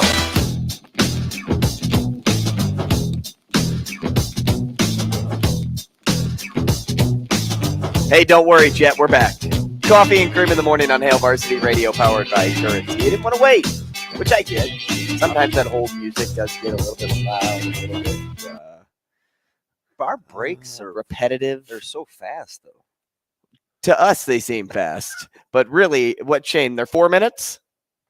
Shane, depending upon the break, that one was 5. First one's 5. That was a 5-minute break. Second 2 didn't seem like it. Doesn't seem like didn't seem like it. DB, you it said goes by pretty quick. You said something to Sam, Bramer, or Carter, and I'm like, man, if you would ask me that, unfortunately, my answer would come biased because I watched Ben grow up at Pierce, When I say grow up, for 4 years, and I didn't watch him play Pee Wee or anything, but that's just a person I covered. Mark is such a good guy. Did a lot of stuff with him. So and you've watched a lot of 8-man, right? And I've watched a lot of 8-man football to know that the 11-man obviously translates better. But when it comes down to everything at the end of the day, you wonder why a lot of 8-man football players go on to play baseball. Well, more times than not, if you're at a small school and you're playing 8-man, you're playing a bunch of sports. You're not just playing football. But they go on to play baseball or go on to run track. Not too often I see a lot of smaller school guys like that go on to play college basketball, unless it's at a lower level like NAIA or something of that nature. But it happens. But when it comes to football is like the one sport that I'm like, even if you are the best player on the football field, doesn't always mean that you're going to be the best player when you get to your stop, especially at a Power 5 school. Now you could go play Division II NAIA football and probably do just fine. But when you're talking about going to Nebraska, a program of that caliber, at some point you start to wonder, like, okay, even though you were the dude in 8-man, could you win the big game? Like, did you do enough to be like an overall team player? The best 8-man football player I've ever seen, would probably be Rashaan Salam.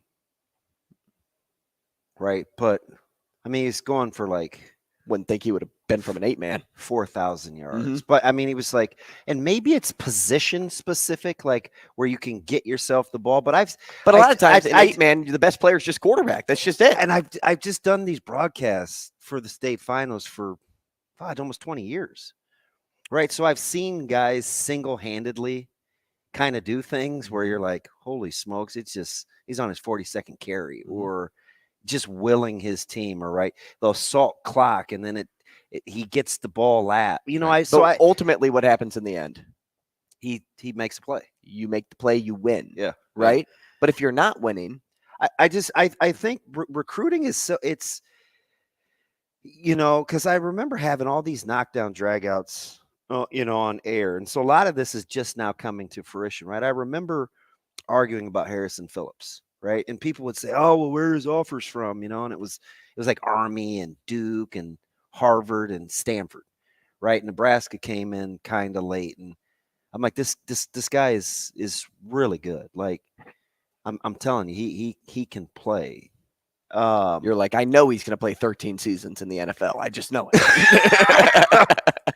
Yeah, that part, he's on his second contract in the league, and I've got people comparing offers. So I think what I'm trying to do throughout this whole process, I remember the whole Xavier Watts versus Xavier Betts, and Watts just graduated over the weekend, and somebody in my messages was like, yeah, that's your boy, but how many games did he start? And I'm like, well,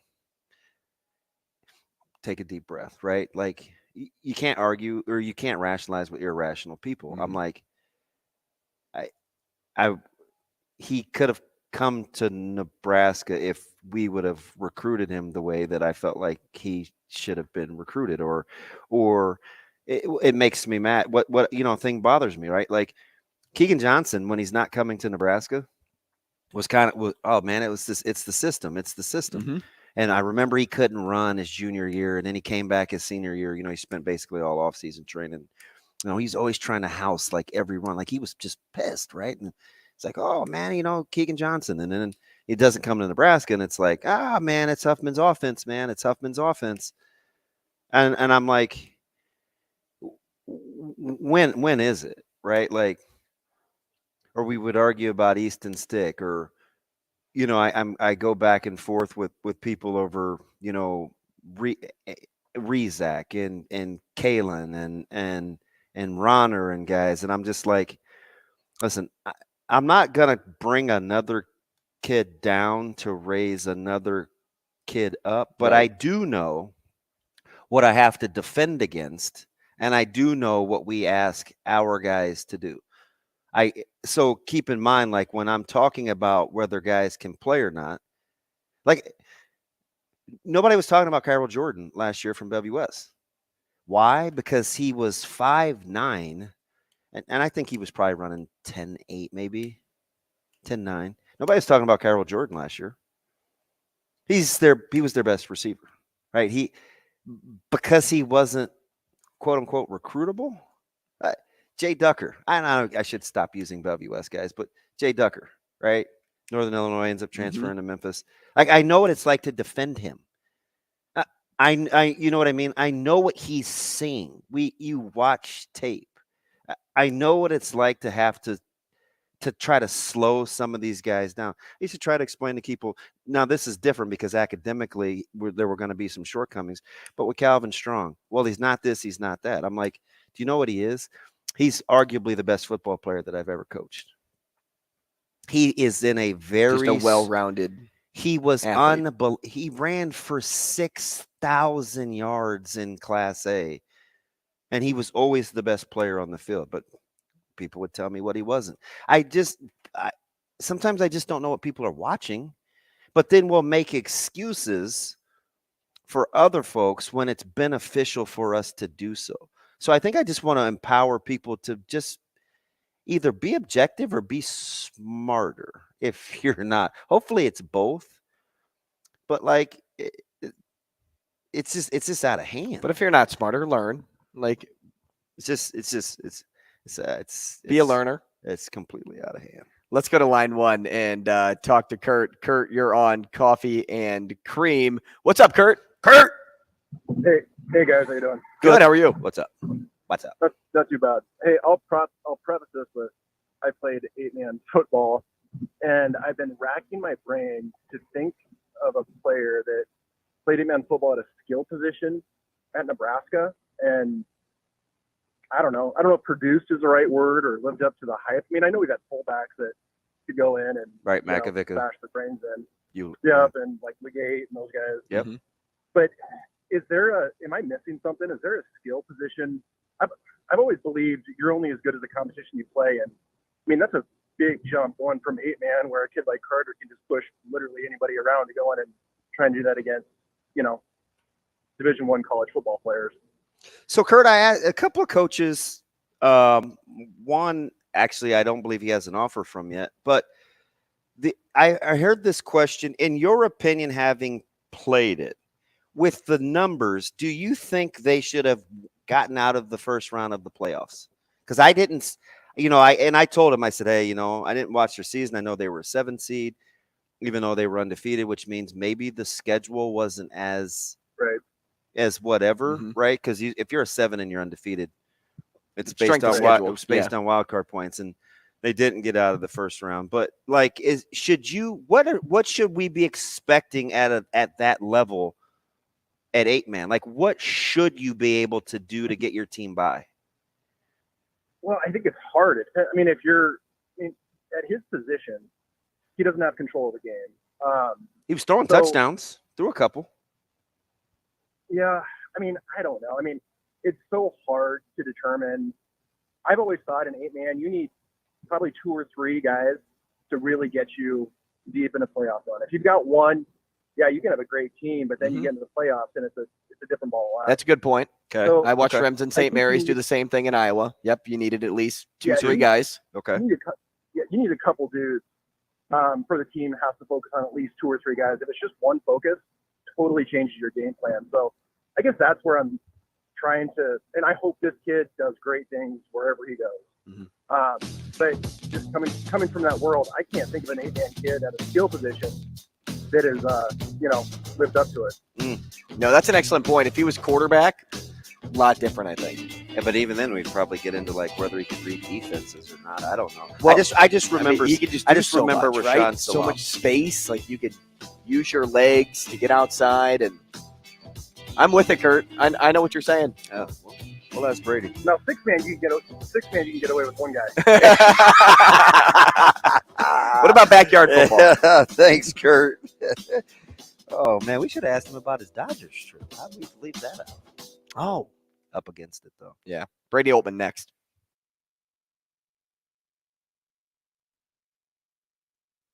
Rogers and Benning will be back in 4 minutes.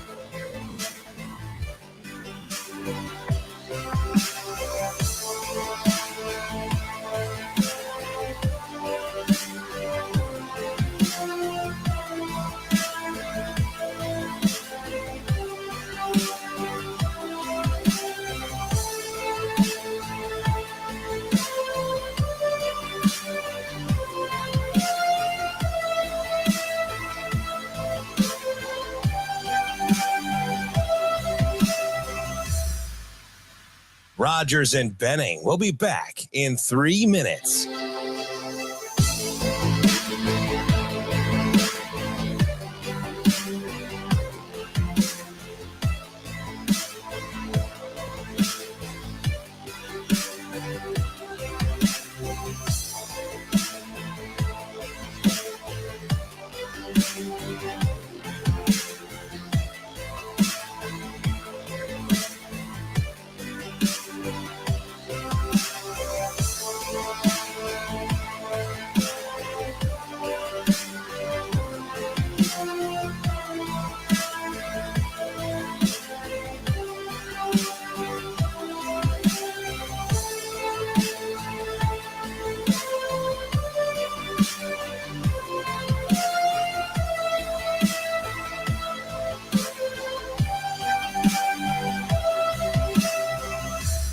Rogers and Benning will be back in 2 minutes.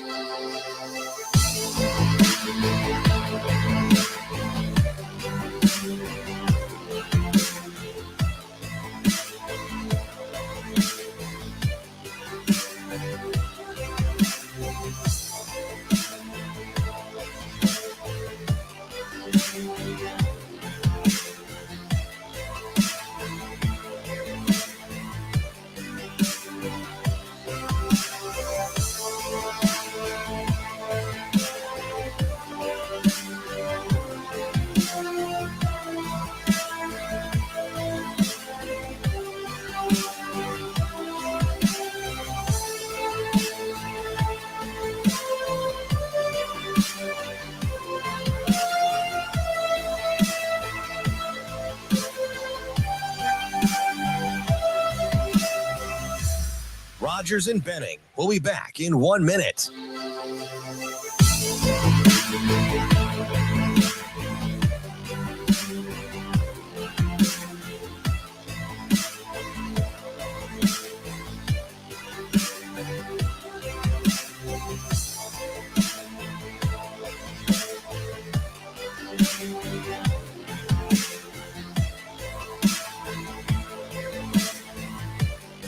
Rogers and Benning will be back in 30 seconds.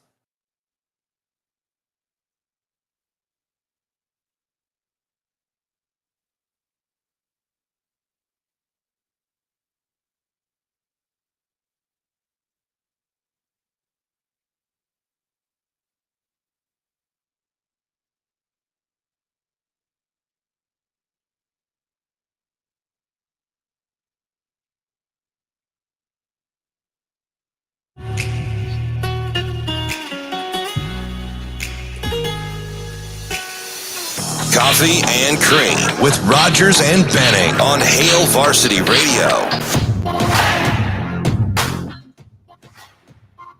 Welcome back, Coffee and Cream in the morning on Hail Varsity Radio, powered by Currency. Damon Benning, Andrew Rogers. All morning I've been drinking my coffee, courtesy of the Beanery. I'll cheers all of you at home. Cheers if you're watching on the stream or via YouTube. But if you're listening to the radio, you can't really hear it, so I'll just cheers my microphone. I don't know if you can hear that little thud. That's for you. I'm enjoying the Beanery. Hopefully you are too. It's the best place to pull up, get the best service, and also get your drink pretty promptly so you can get off and to work. And gosh, does their coffee taste good, or their smoothies. DB likes their smoothies. Not much of a dark drinker, so he will take the what kind of smoothie, like strawberry banana guy, apple. Oh yeah, it's green too. Don't let it weird you out. It's fantastic. Don't let it weird. As you see me look at you with a confused face, don't let it weird you out. And their food is very tasty as well.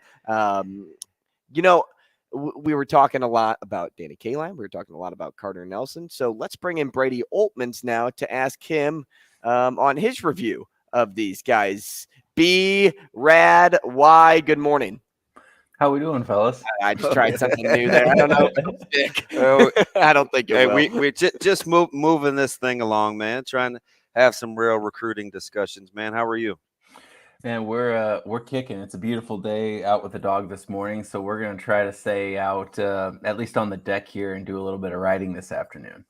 I can dig that. Now we just got done talking about Carter Nelson, and without trying to be overly critical, because we're not taking away his athletic ability, just more like the translation of his game from 8-man to 11. And that's probably the worry for me after watching a lot of 8-man football in the past. Do you find that it will be easy for him, difficult for him, or do you think it just comes with the territory when he gets recruited and say he goes to Nebraska? Will the level of competition translate well? Well, you're asking the right person. Former 8-man football player myself. I've always been an advocate for, good players, good athleticism. Football's football, regardless of how many people they allow you to have on the field, just based simply by enrollment numbers. I mean, Carter Nelson's athleticism is unreal. The guy can pole vault a ridiculous amount. He can high jump a ridiculous amount. Ankle injury notwithstanding during the track season. He's incredible. I mean, literally Auburn, Alabama, Georgia, and Tennessee have all offered him and are all welcoming him back this summer. Those teams have all won heavily, especially this last season. I don't think that they offer him and recruit him this hard if they don't think that he can play at the highest levels of football. I mean, he's an incredibly gifted athlete. He's an incredibly driven athlete. I mean, he's the kind of guy who's going to tackle well. Tackling translates to everywhere. And by the way, 8-man football, there's a lot more open field. If you can tackle in the open field, I don't care how many guys you put on that field. I mean, he can make a difference. His size is awesome. He can run block and stick blocks down the field with the best of them. He has great athleticism to catch out in the open field. And he's the kind of guy that after Ainsworth comes back and beats Elgin Pope John, at late in the season in a rival school and stage a second half comeback, he's leading them in prayer circle after the game. So you got a guy who's going to be kind of a high quality of character, good, hardworking, blue collar family, and a guy who, I'm not going to say that the translation between 8-man football and Big Ten football isn't going to be drastic. There's going to probably be some sort of growing pains there, but that's why you've got a coaching staff that relates to young men. That's why you've got administrative staff that helps kind of ease that transition academically and athletically. And, there's also a reason why Notre Dame is probably the other big one that's getting after him. And they have a pretty good history of putting tight ends in the NFL. When you're talking about kind of the environment not wanting to be the kind of the indicator of the outcome, because that's kind of what I hear, right? Like you got to kind of remove this or remove that. Just take a look at some of the data. Quarterbacks often sometimes don't get that kind of that benefit of the doubt. I think are there positions that you look at and you think, okay, if I'm going to get into measurables without a lot and not a lot of the competition, then there's an advantage there versus other positions who can be highly, highly productive. Guys can still be college players, but don't get the love because maybe that situation isn't conducive to magnifying their skill sets either. I think quarterback might be the one that would jump out at me. I mean, you've got 7-on-7 camps are a lot more prevalent around the country, so you can kind of show out there.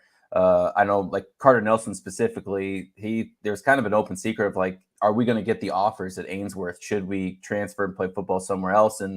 But camps were able to raise his profile and get out there. And then once a couple of schools noticed him, his profile spread like wildfire, and people saw his tape and said that he can play. Quarterback's one of those where if you're probably at a smaller school, there's just always going to be can he do it against competition? Because you just have to read so much. You have to break down defenses and move around. And historically, if you're at a smaller classification or smaller people, you're just not comprehending everything that you would be comprehending at the college level, especially at Power 5, Big Ten college level. So you just got to read everything around. Now, of course, at the same time, defensive backs on the flip side are doing the exact same thing. Mm-hmm. I mean, they're having to read the offense. They're having to read movement. pulling guards, pulling tackles, offensive alignment, spreads, and where the quarterback is reading. So there's a lot of the mental game, I think, is some adjustment there. But then the closer you get to the line, there's not to say that there's no, real adjustment needed there. There is, but you can push, you can shove, you can catch, you can move. That's going to help you make that burst off the line. And then if you're able to do that right away, then you're going to be well ahead, or at least in the leader pack your first year on campus. Pluck him out of Ainsworth for me and put him on West Side, for example. Like, bring him to another state championship caliber team, an 11-man. Is he as successful and eye-popping, right? Does he pop off the page as much if he is with a big group of people? Or do you look at him and you see who he's playing against and you're like, wow, I mean, that's just a grown man among boys?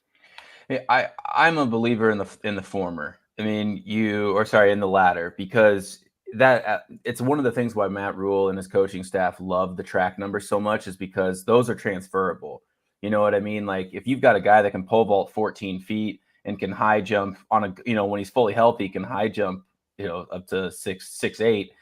If you can do that at Class C, that height doesn't change. If you're moving up to Class A, if you're able to do that there, you'll be able to do that at a larger field. Now, like, it would certainly be fascinating to see him in his skill set transfer versus like Bell West, Elkhorn South, and any of the metro schools versus, Elgin Pope John. I would be very fascinated to see him up against that sort of competition. But there's a baseline for athleticism there. There's also more coaching, like, Kirk Peterson, Jesse Owen, even his dad, Jake Nelson. Those are really your only hands-on coaches at Ainsworth. Whereas at Westside in the Class A school, you're going to have a lot more one-on-one time with your coach. You're going to have a lot more driven, direct coaching. So it's kind of it's a grab bag every time that you think you have an idea of this might be a detriment, or the smaller school might hinder him in this way. There's also a way of there's a flip side to it of a balancing act, and there are benefits that he got being at a smaller school, standing out athletically, but also if he was at a Class A school, he'd have all the resources to develop a little bit more hands-on that every other, Class A athlete has. So it's a give and take. Yeah. The one downside, I think, immediately is the wear and tear. Yeah. That is something that I think you have to really be able to manage. Brady, let me ask you something. The more you do this, do you feel like there's a position group that you have a pretty good handle on how it correlates to the next level? Because some are really hard to evaluate, in my opinion. Haven't done this a long time.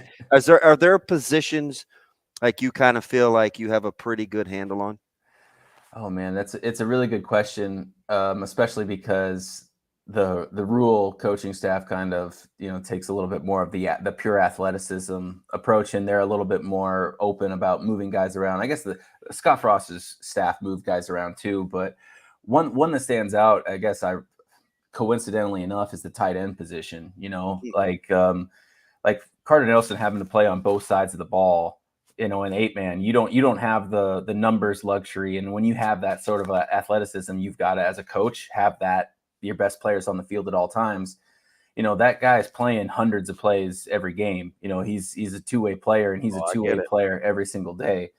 And his athleticism at tight end kind of lends him mobility, like you've seen with Rule staff. Like there's a clear through line if you want to move from tight end to defensive line.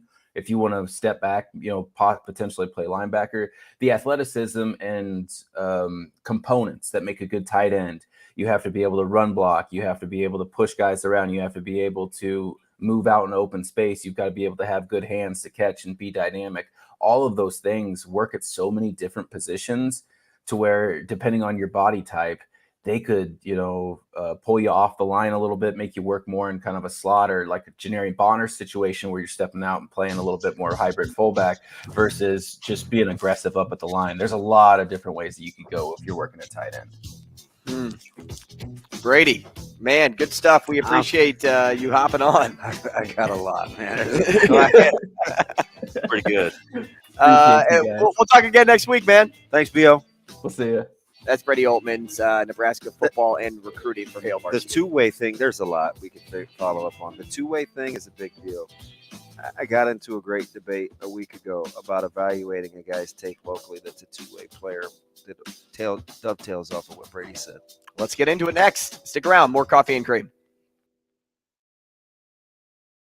Rogers and Benning will be back in 4 minutes.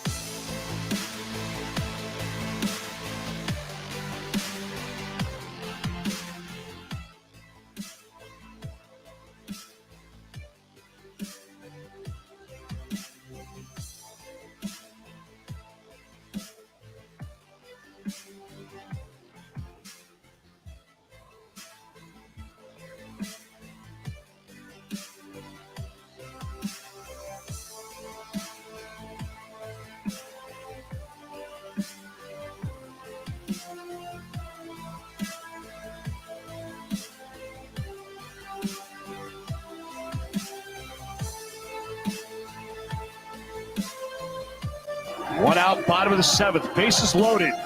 Dreesen, left side of the left.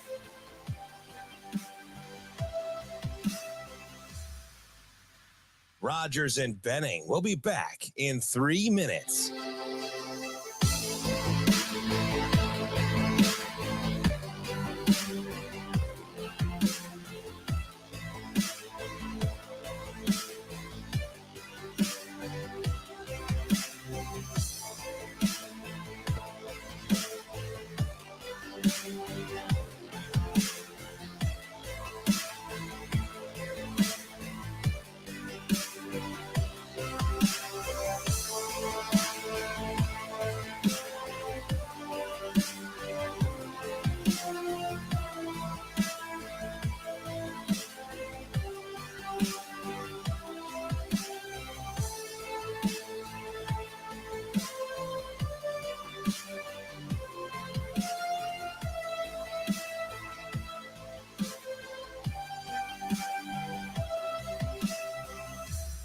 Rogers and Benning will be back in 2 minutes.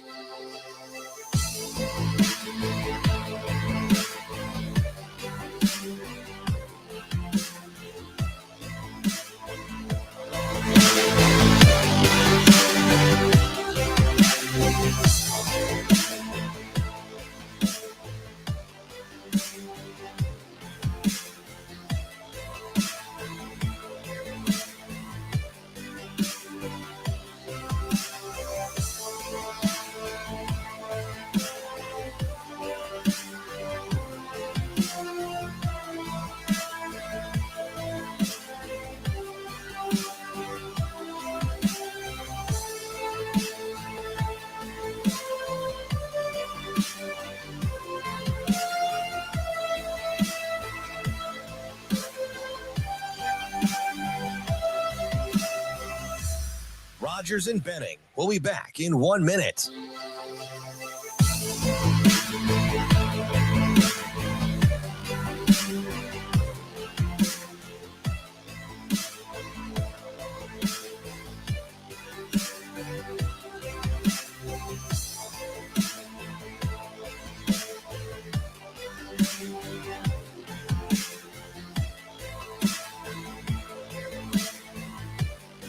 Rogers and Benning will be back in 30 seconds.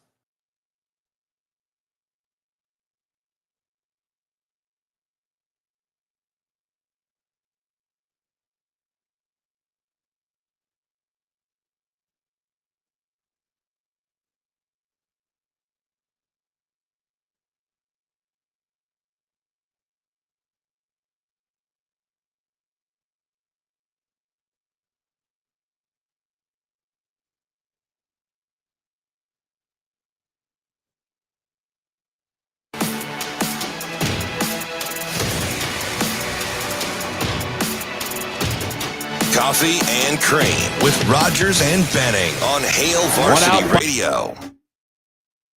One out, bottom of the 7th. Bases loaded. Dreesen, left side on the left. Back goes Pels. Catches. Play at the plate. Here comes Hurst. At the plate. He is out. We've got extra innings. What is going on? What is happening? Unbelievable. Unbelievable. Those two are really good. Is that what you were saying at home? Yeah, like unbelievable. We're going to extras. They're hilarious. They were great on the call. They were great on the call. Because got- I told you, I went back and watched the Malcolm game, and I just remember them saying like, "Oh, are you going to be here for game 2?" I think Larry had said it, and he's like, "Yeah, I think I'm going to be here the rest of the night." Like, and you could just tell like that was the two personalities of those two. They had a nice little, just the little, the little back and forth, and they can give each other a hard time, right? You know, baseball. It's just I enjoyed it. I've been waiting 2 hours to play that clip. I wanted to play that clip. Play it. Because You're the producer. Such a great clip, and I even played it early, so I messed up because I was excited to play it. It's exciting. Hey, speaking of exciting, man, Hail Varsity Club is hiring, and so this is kind of a personal deal. It's emotional for me because I enjoy being here, and the more good people we have here, the more that I will enjoy coming here. Super motivated. If you're enthusiastic, you can be out front, you can be in the back kitchen. Our general manager working with Nick last week, that was hilarious to watch everybody on both sides pull their end of the, or pull their weight. If you love serving great food, you want to be hospitable. That's always important. You need to be at Hail Varsity Club. It's very difficult to find good people, but good people make it work. So try Hail Varsity Club. It's a fantastic culture, and I think we have some of the best bosses. 18 years old to cook, 16 to be at the hostess desk, and 19 to serve. Yeah. So go to hailvarsityclub.com/careers. Apply today. Hey, we had a patio table that my dad brought up and set up. God, that thing was pretty. And it was glorious this weekend, and it's going to be glorious all week. If I was in town, would you have brought Barry by? Would you be mad if Barry and I kind of hung out and we didn't involve you? Yeah. Would you? Well, because I don't get to see my dad every day. Oh, that makes sense. Okay. But if he lived here, no. All like right, you guys could hang out without me. Good point. Yeah. Good point. Not that I would want to. I just wondered. Right. Oh, yeah, Andrew. You can go. Well, like, what if you would have said, you could have been like, hey, man, you know what? I'm going to 1, 2, 3, pick up sticks or whatever. 1, 2, buckle my shoe, right? Or whatever. Yeah, you could have been doing yard work. And, maybe he wanted to go grab a lemonade or something. I was like, oh, yeah, man. Yeah. That would be fine. Okay. But we could, make plans and just leave you at the house. I'd be a little sad. I don't get to see my dad. If that's the case, I'd be like, Caleb, get on Fortnite. Here we go. That table was pretty sweet, it was. And we enjoyed some Zipline beers on the table. We had dear old Nebraska Brew. What made you put he down? Loved it. Did he? We only had one each. He's not much of a, let's power through a case. Whereas I probably could power through a case. But speaking of Zipline, it's their farewell tour. They are closing their OG tap room due to upcoming brewery expansion, which means this week is full of fun events to say goodbye. And today's is Green Label IPA Pint Night.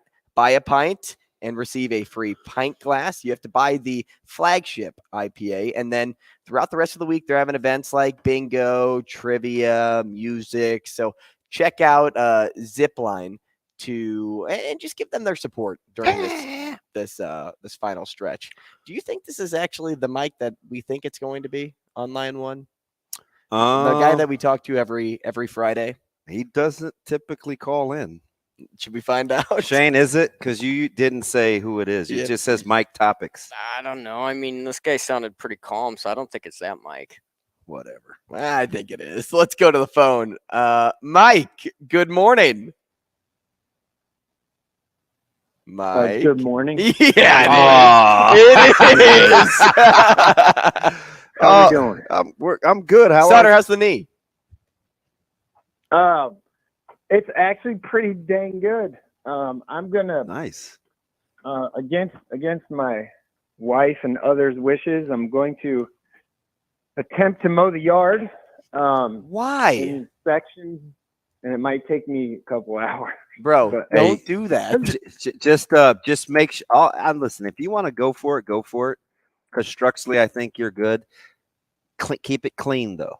Okay, I gotta wrap up. You get that thing, and remember, you're gonna sweat inside, and it's gonna be against the wrap. So don't think you're good just because nothing from the outside is hitting it.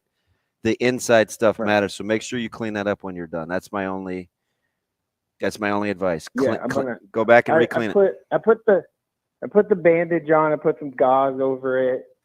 I'm gonna it might take me like a couple hours. I might have to stop and take a little breaks, in between like different sections of mowing, or if I get tired or whatever. But I think I'm gonna give it a whirl. And he said a whirl. I mean, this is the dude that after 4 days of recovery went to state baseball and covered it for 8 hours. It was fantastic. 8 hours plus. They couldn't have asked for a better opening year for C and have it being televised. Like they hit a proverbial home run. Go ahead, Mike. What's on your mind? It was really good. Anyway, so here's where I was listening to you guys as I was taking my daughter to school and got my car washed because, well, it's Monday and I like to do it on Mondays. But oh Lord, I have a problem. Not a problem. If a kid is good enough when he commits to the school that you cover / root for, whatnot. Danny Kaline, for example, commits to Missouri. It was like, man, whatever, no big deal. He's not that good anyway. Okay, but then he flips to Nebraska, and it's like, oh man, he's great. Yeah, he's awesome. He's great. Yep, we're gonna give him a bunch of media attention and all this stuff. But why didn't you do that before? Like, why? What changed? What changed? A game hasn't been played in that 3 months for you to change your mind. Now, hang on real quick before I let you go ham. Full disclosure, Andrew, it's not recently. He had the same meltdown over Flores not getting more coverage because he picked Oklahoma State. So we're talking about a guy that's for kids, not for schools. Right. Because okay. All right. Perspective is set. I just wanted him to have context of why you get upset sometimes over things that don't always appear to make everybody else as mad. Right. Some people look at it from the state, school, local. You look at it from all kids all the time. Right. Correct. That's just how I guess I go about my job and do my job. And frankly, some people think that I bash Nebraska for it and whatnot, but that's not true. That's not the case.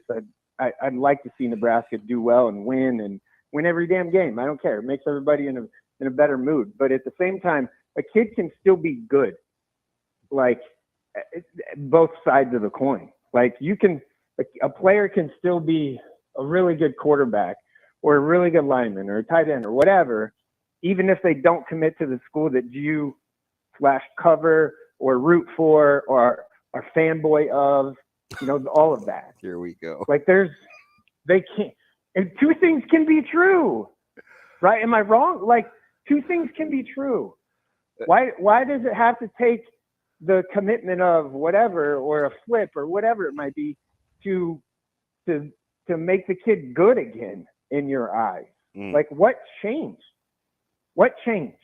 Well, you took it one step further. I just was kind of starting on the Coach Huffman thing, just because, a couple weeks ago it was, I need to talk to my boy. I just posted. I was like, I don't know where this narrative comes from that he doesn't like Nebraska.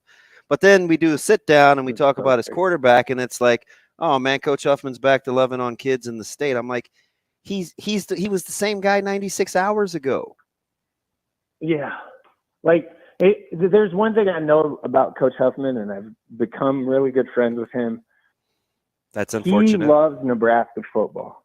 Yeah, tell me about it. We had like a 45-minute phone call with him while we were there. No, he loves Nebraska football. He wants Nebraska football to win. He said that forever. Mm-hmm. There's no he doesn't want his kids to go to Nebraska. That's the most uneducated conversation I've ever heard. Then you don't know. You've never spoken to him then if you think that's the case. Mm-hmm. But what he is going to do is help his kids get recruited. He's going to do that. So are everybody else. Not everybody, because there are people that should do a better job of it. But there are coaches in the Metro that do a tremendous job of that. Mm-hmm. There are some that probably should do better. But he's for kids, and he's gonna do what's best for his kids that are in his program. And frankly, it's kind of working. Should they have won more games with the talent they've had? Absolutely, no question. He'll be the first one to tell you that. But they haven't. Who cares? I'm just talking from if we're going to be fans of kids and fans of a team and all of that, then kids are still good if they commit. They can still be good. I look at Xavier Watts. People crush him, obviously, super cool, super cool dude, graduated from freaking Notre Dame. Are you kidding me? And if you knew his dad's story and all that stuff, you'd be like, oh my gosh, this dude beat the odds, right? Awesome. So, but that kid, he's going to play this year at Notre Dame. He's going to start. He's going to play. Yeah, he's going to play a lot. And we've already had this just narrative about him when his career's not done. He played a ton at the end of the year. He's a great kid. It was X versus Z back when, they were in high school. And I was one that said, hey, I'll take X. I said the same thing. And as you know, I love both guys. I was closer to Xavier, but I would have taken X, even though, whatever. Xavier had he was the better athlete, he was the better all that stuff. But I also look hey man, we'll see how their college careers end, because they're both not done yet. So maybe I'll be wrong. Great, and if I'm wrong, I'll tell you I'm wrong. I don't care. But I just have this. It just got me fired up. The Keegan Johnsons of the world. Oh, he doesn't commit to Nebraska. Oh yeah, he's not very good. He sucks. He's terrible. And then he goes to Iowa, has a great freshman year, does really well, and everyone's like, man, why didn't we get this guy? And I'm like, well, you can't have it both ways. 6 months ago or a year ago, you said he was terrible, and now he's not, and you change your mind, but that's just I don't understand that. And yes, it is probably because I'm for kids. I'm for all kids. I want all kids from Nebraska to be successful and do well and find success. And I don't give a damn where they commit to. I could care less. When Danny Kaline committed to Missouri, I was the only local person that actually spoke. That you were. And I was the only one. I know. So it doesn't matter to me. I know why that.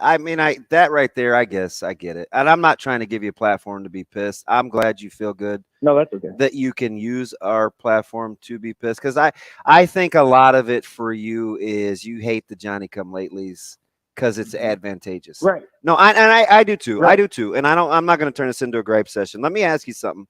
Because I do feel like you need to get that kind of stuff off your chest. It's healthy when you work like you do. So, because you'd be like that with a kid at Morningside as you would at, Northwest Missouri State.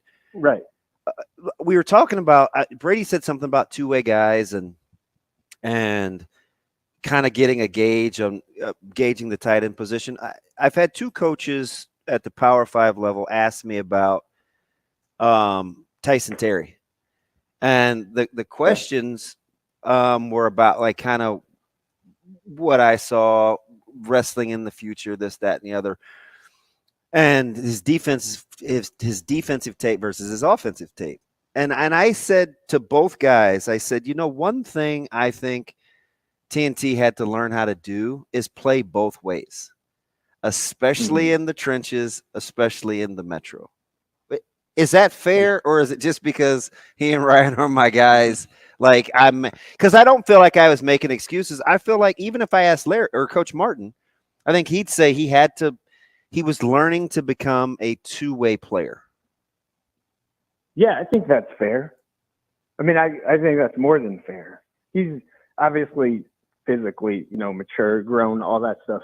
That's no one's going to doubt that. But I think there's a mental piece of that. Me too. Like there were people that were like, oh, he took some plays off and all this stuff. And it's like, well, yeah, he played last year was his second year of varsity. And first playing both ways as a starter.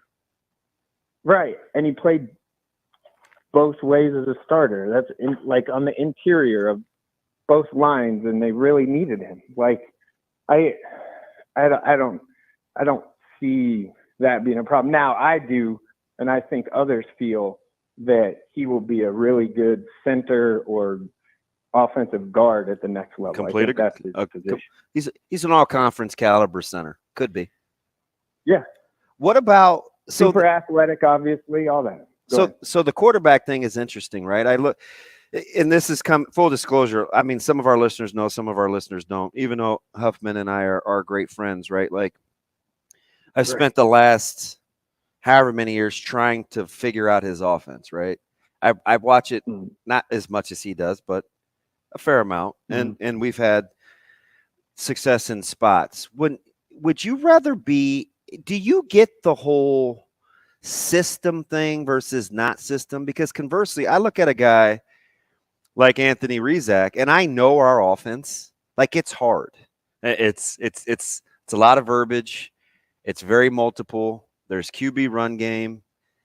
He's got front backside reads, and we're not telling him where to go with the football. Not that other coaches do, right? Most people are like, hey, read the flat defender. Flat defender does this. But, he has a lot of freedom at the line of scrimmage. Ronner's offense is a little different. 2 wide receivers mostly, sometimes obvious passing situations. Circle only gets a lot of 2 receiver concepts.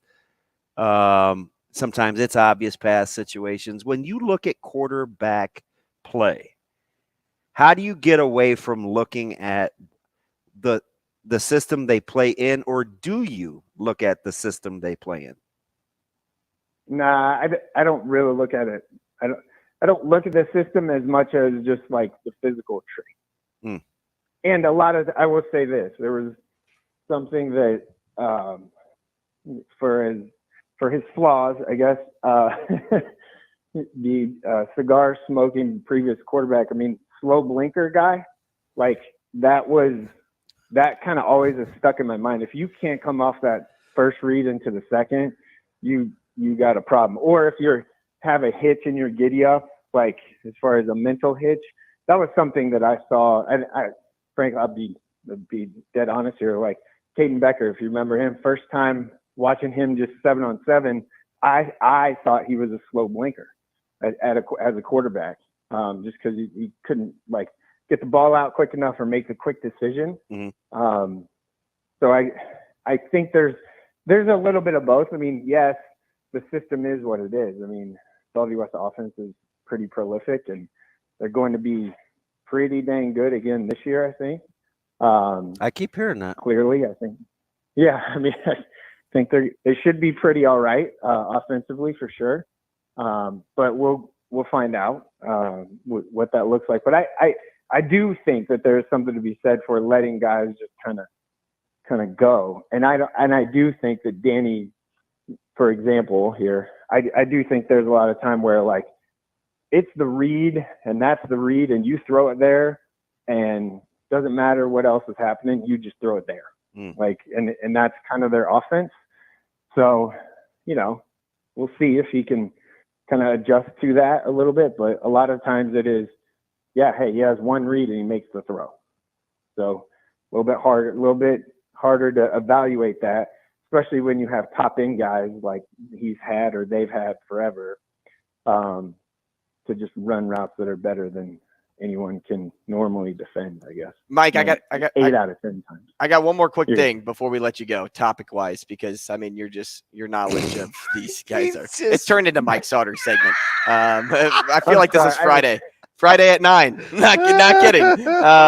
But so we were talking a lot about Carter Nelson earlier on too, and not being like overly critical on him, the person, but maybe do the numbers translate to the field? Does what 8-man translate to 11-man in college? We were kind of getting into that, and then it was sparking conversation on his track abilities and things. And we had a comment that had said on Nelson, the 3 different types of field events is really rare.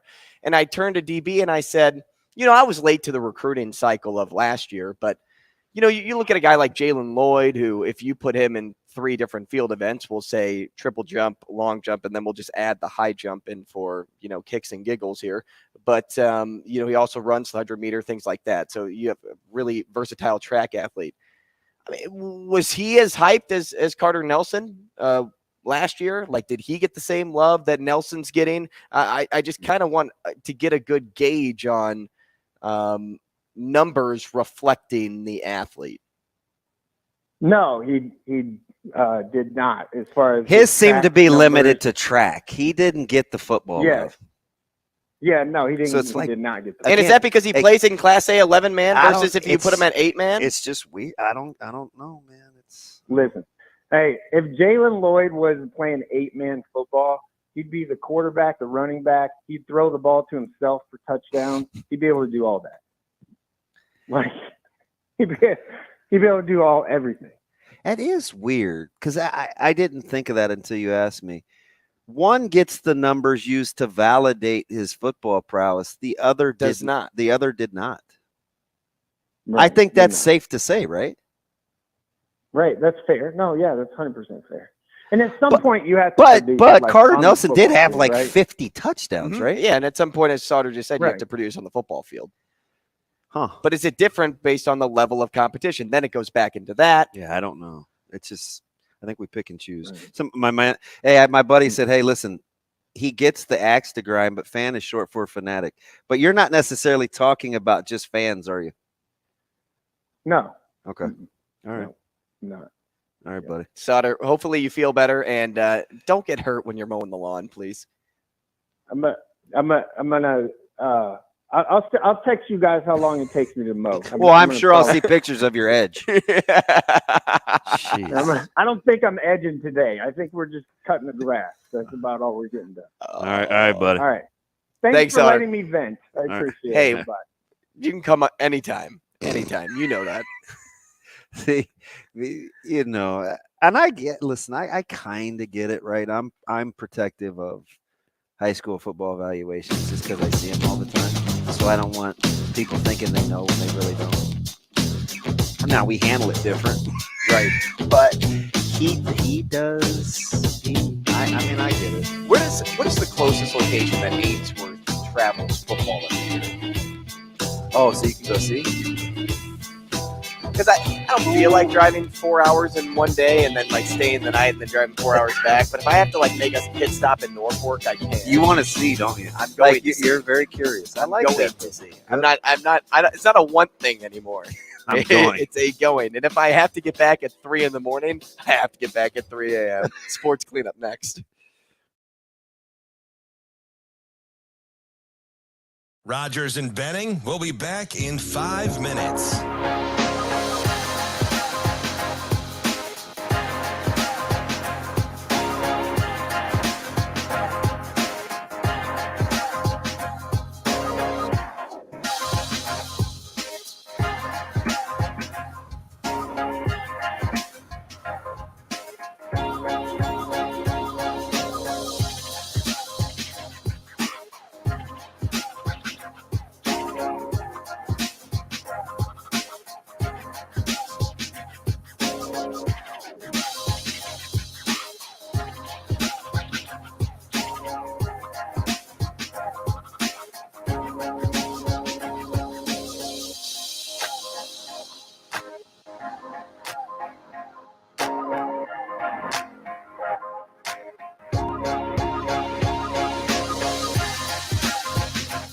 Rogers and Benning will be back in 4 minutes.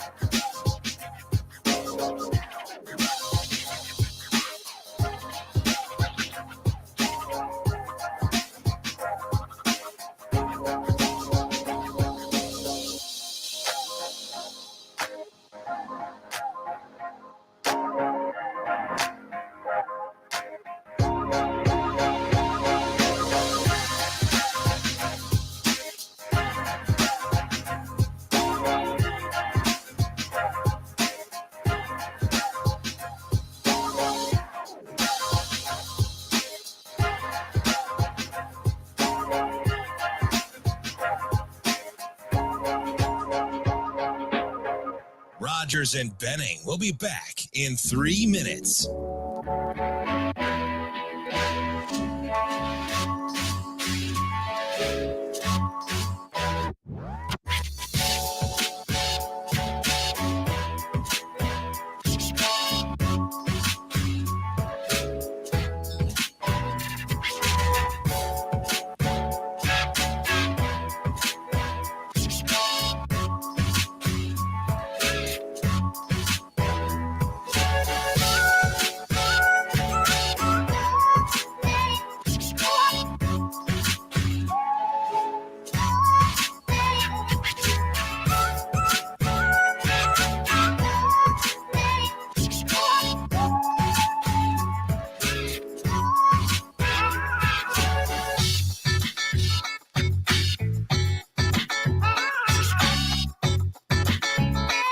Rogers and Benning will be back in 2 minutes.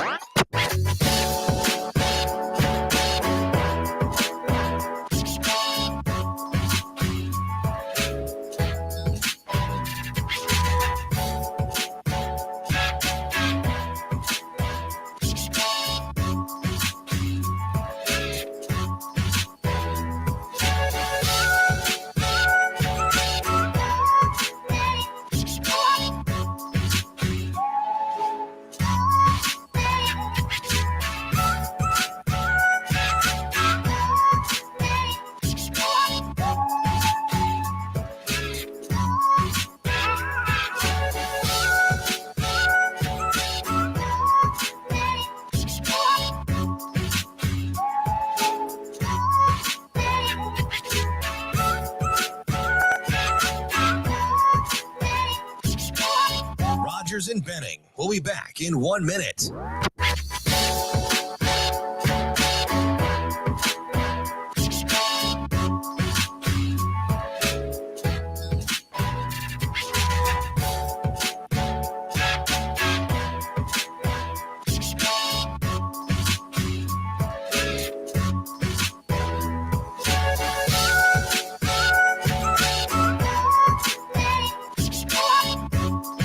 Rogers and Benning will be back in 30 seconds. Things you wanted to.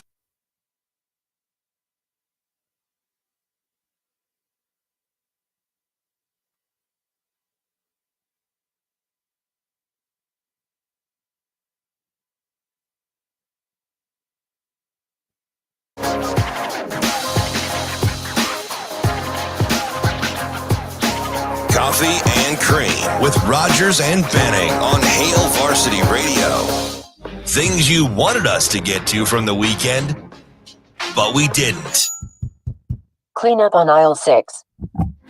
It's the Coffee and Cream Sports Cleanup on Hail Varsity Radio.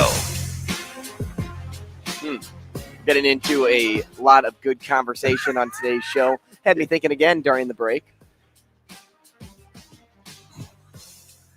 The awkward pause. Oh, Shady took a side. See, I feel like when you're asking me hard questions, you're like, go ahead, man, let it rip. What's on your mind? So going back to Jalen Lloyd and just like his overall ability from track, like we talk about track to football with Carter. We don't talk about that with Jalen. But then even just like on the football field, So we talk a lot about Malachi Coleman and what he can and could be at Nebraska. Number 1 recruit, number 2 recruit in the state. Mm-hmm. And I hope that he performs because he's got the makeup to do it.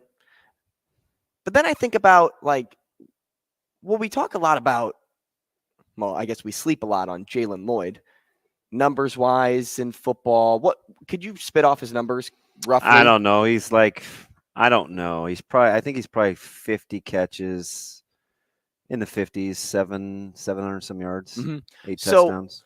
Why is it that we don't even talk about him when we talk about football for the future at Nebraska? I feel like he's just a list buried or a name buried in a paragraph. But if you got the headliner, it would be Malachi Coleman. But then it makes you think about, okay, well, if we're going back to track. Mm-hmm. Oh, in terms of validating one versus the other? Right. When you're getting a full package, a total package of a person, like Jalen Lloyd beat a lot of people, including Malachi Coleman in the 100. Mm-hmm. He beat McMorris. He beat Hall. Right? I'm getting my numbers right. What, he in third? Second? He was second. Second? Yeah, behind Gillogy. Back to Creighton Prep having all those points. Yeah, I think it was 10-4-3 to 10-4-7. Normally a 10-4-7 should win you the 100. I mean, if you give Jalen Lloyd 2 inches, is he now the best wide receiver at Nebraska recruit-wise? Just 2 inches. So am I wrong? So is your frustration is that it's not good for all? You want, what is it? You want consistency? You're wondering why we fall in love with one thing over another, or both? A combination of the two, because maybe this fan base wants something to be just wants it so bad that they're just going to latch on to one thing and stick to it and hope and pray that Carter Ainsworth ends up as Noah Fant. Carter Nelson. Yeah. Sorry, Carter Ainsworth from Ainsworth. I'm going. Ends up like Noah Fant. He's on fire. And I hope he does. I really do. Could you imagine if he went to Nebraska, became Noah Fant? Sick. I'll be wrong. Awesome. That's great. That's just all good for the state. But when I think about other kids that are buried, other high school athletes that wrong. When you say you'll be wrong, you're not saying anything. The translation from 8-man to 11-man, if it actually blossoms into something. Because I thought you were asking more from our question. You don't have any definitive thoughts on his ability, right? No. Okay. Yeah. I mean, he's an athlete. Yeah. And he's a pretty good one at that. But I think about I think about Jalen Lloyd and he's a state champion. A multi-state champion. You probably, I bet it chafes his dad's hide a little bit, but I think he's used to it, and that's cool. But I don't want that to be a norm. Yeah, I don't want the state to feel because we hear that this recruiting profile had X person at 4 or 5 stars. That's kind of the industry, though, which is. And that's I'm not excusing it because believe me, it drives me absolutely crazy. I remember, and I think people that have been around me long enough know this. Just not guys where I coach either, because I was making the same case for Ducker when he came out of WS. I'm like, I keep hearing a lot about what he isn't. I do know what he is, and when you rush for that many yards and you understand the intricacies in that offense, and I know when we try to take away certain run fits from him, he was literally like the human eraser, right? So it's not just guy. It's also guy. I said the same thing about Zane Flores. I'm like, I'm just telling you guys, it's the best quarterback prospect that's ever come out of this state. I'm here for the discussion. He's prolific at what he does, and I've watched him do it a long time. So it's not just my guys, but believe me, it's the same way I feel about. It's the exact same way I feel about Anthony Rizak. Listen, he's unbelievable. Mm-hmm. At Elite 11, doesn't get love. At Elite 11 yesterday, he just lasered 4.6. Lasered 4.6. I watch. And what was his 20 time again? It's 2.12. Talk about explosive. He's just, and he's bigger than his brother. He's bigger than Teddy. In the same vein, I just listened to Notre Dame was used to validate Carter Nelson. Mm-hmm. It was kind of used to vindicate Teddy. Well, I think he was under time constraints or and I'm like, interesting you bring that up. So those are the things that bug me. When it's for and it's advantageous, it's used as almost like when it's early. Right? I don't know what it is. If you get to a guy early, it's almost like, oh, okay, so now we know the precedent, right? And everything's going to come along with it. If it's late, I just know yesterday I'm probably venting. I was talking to Bell West quarterback coach and Huffman, and I'm probably venting to the wrong people. But there'll come a day. There will come a day where it'll just where we'll understand things, where I just will be able to control myself. And listen, am I a guy that keeps receipts? Absolutely. Like I've got about 20 years worth at the high school level, and I listen to people explain things away to me and validate it for a long, long time. And a lot of times it wasn't even for kids that I was coaching. Like I played against Harrison Phillips, right? Played against Easton Stick. It's like some of these guys, it's just like, what are we doing? Right. And I think the duality for me is I should be a state school guy because it went to that's where I went. But kids come first. Kids always come first. Always. For me, like the kids, and I'm not going to jeopardize. I love the bond and relationship I'm just not jeopardizing the integrity you got to have some hard conversations, right? It's not easy to have a conversation with Nebraska about Teddy. It wasn't. It's uncomfortable. It can be uncomfortable if both sides don't know where I'm at, right? Yep, I coach him specifically. Yep, it's the school that I coach at specifically. But what I'm not going to do is jeopardize the integrity of the relationship with him. Like I did the work on the front end. After that, it's not up to me. It's not, right? Didn't get Noah Fant. Right? Tried. Hey, you want to sit down with Willie? One last shot. I know he's not returning your calls. After that, it's not on me. I'm for I said the same thing with X. Watts. Well, at camp you only ran 4.7. I'm like, listen, you guys are gonna get enough of that. you're gonna get enough of that. Like, at some point you have to spend time actually just come watch and see what you think. Mm-hmm. Use numbers or whatever it is that metrics, all things being equal. Does it validate? Does it vindicate? But the lack of consistency, depending on what we're cheering for, is maddening. It's absolutely maddening. Taking numbers to the next level. That's a good question about Lloyd, though. I don't know why. I think it's because he's so raw. I mean, not that Malachi isn't, though. I don't know what it is. When I look at a high school player, they're all raw. Yeah. Every last one of them until you get there. Even Cooper DeJean was raw coming out of OABCIG. Like that's 6 towns that came together to put a football team on the field. And yeah, he was the number one guy. He was the quarterback. He could do special things, and we'll continue to see that in the Big Ten. But he was still raw.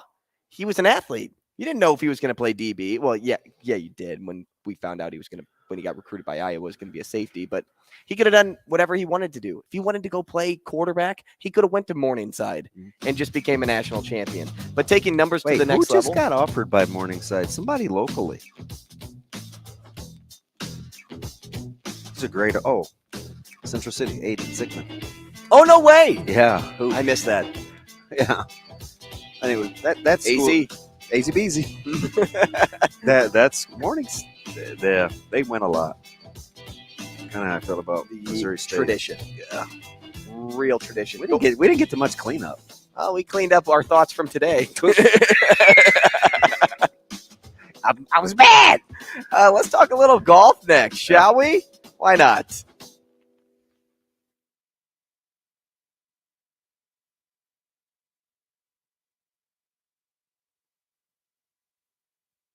Rogers and Benning will be back in 4 minutes.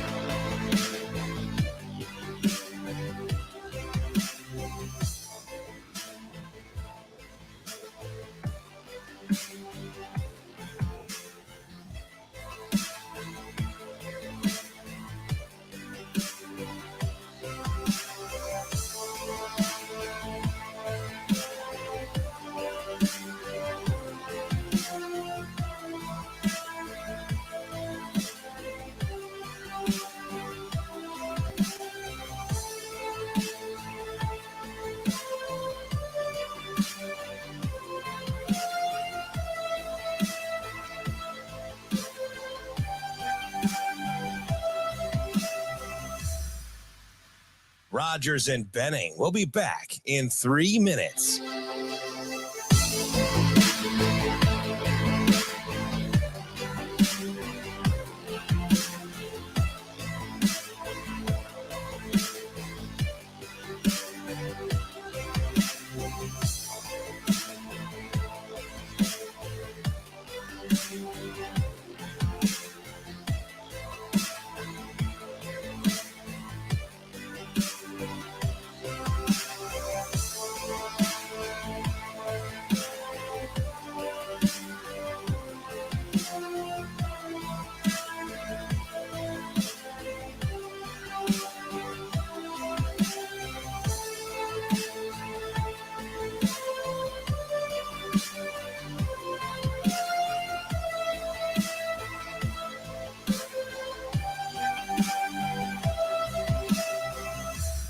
Rogers and Benning will be back in 2 minutes.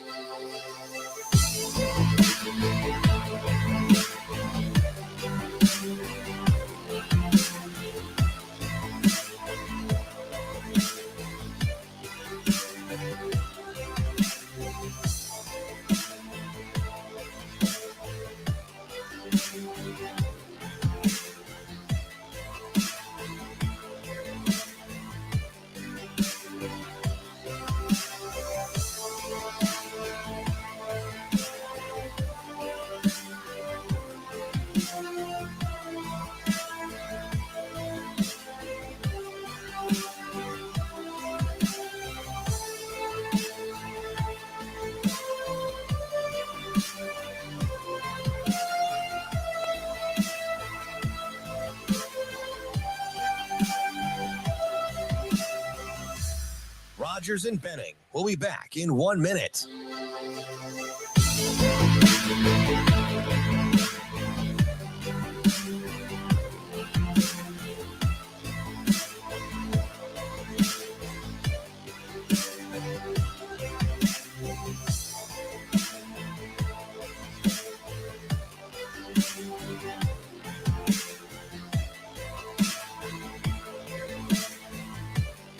Rogers and Benning will be back in 30 seconds.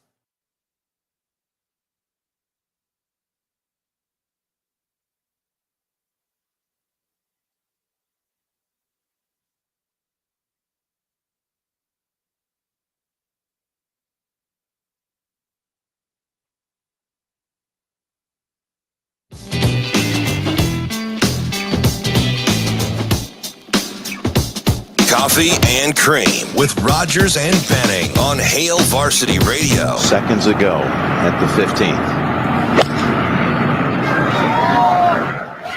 The fairy tale story. Gets better.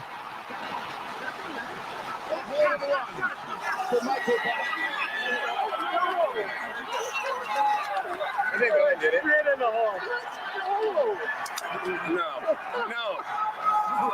No way.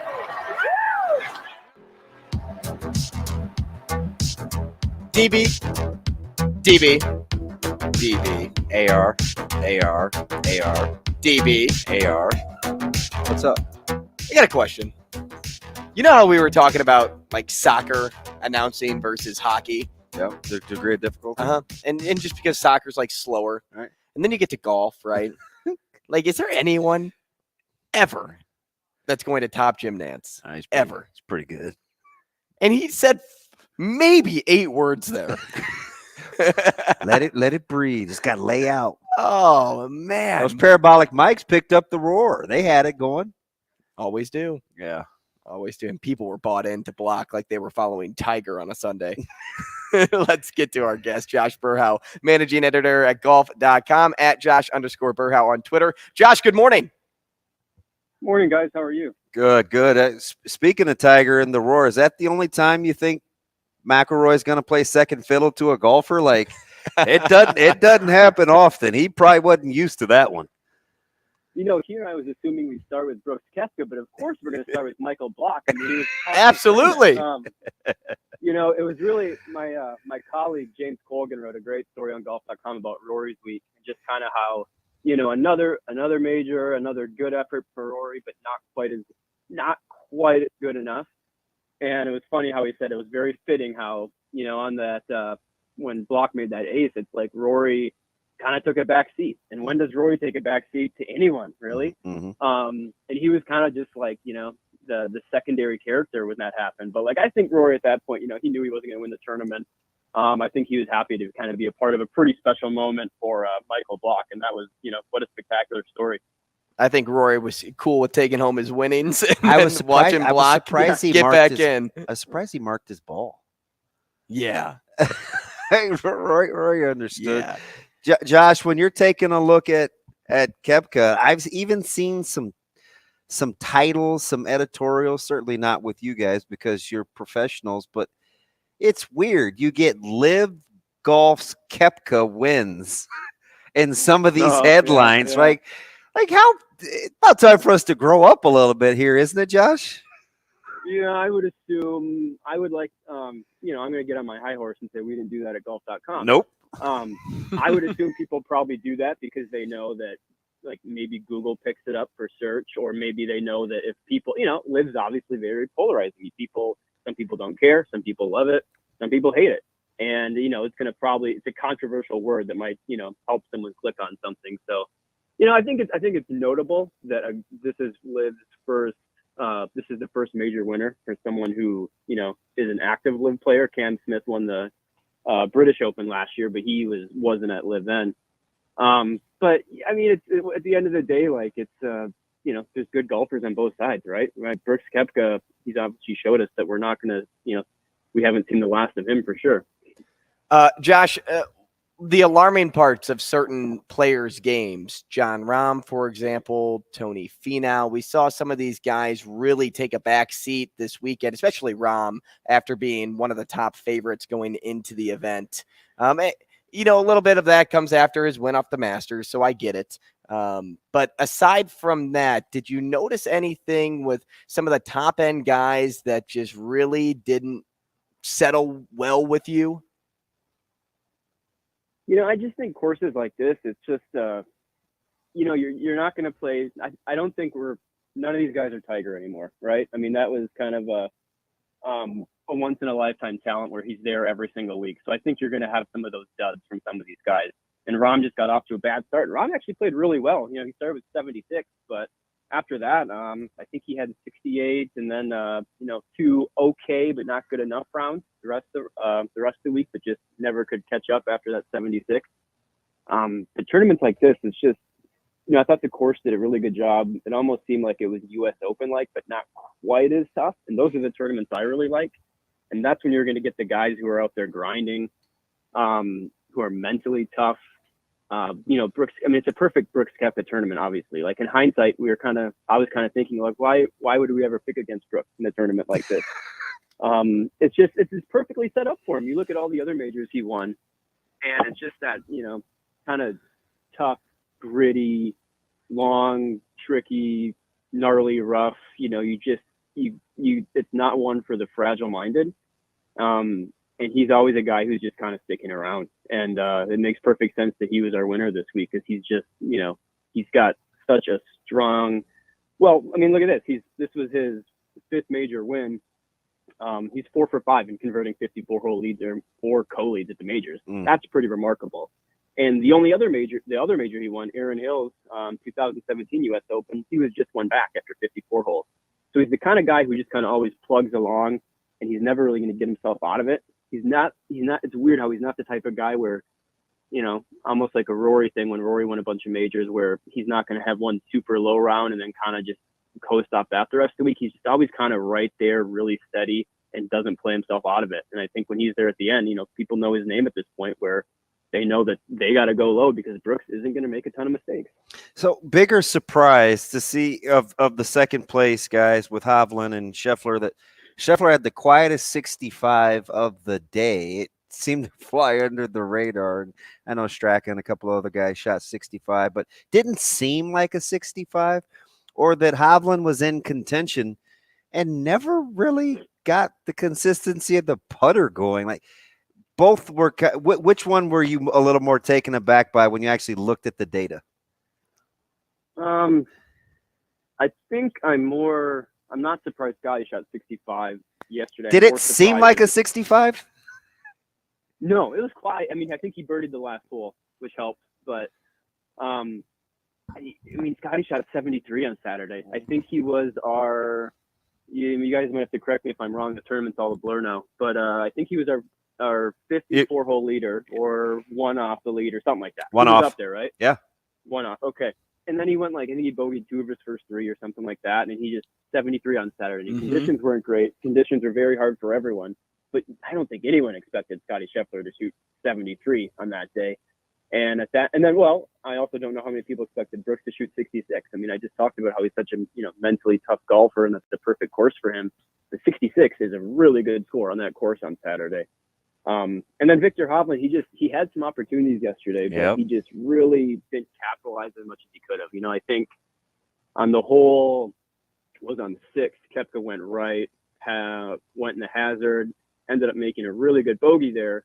Hovland still made par, but he had a shot from the middle of the fairway, could have put it on the green, put a ton of pressure on Brooks before he hit that, that would have been his 3rd shot, and he went in the bunker, which he still made par from there, so he still picked up 1 shot on Brooks. But you never know. If he puts that on the green, puts it to 8 feet, Koepka sees that, maybe that gets in his head.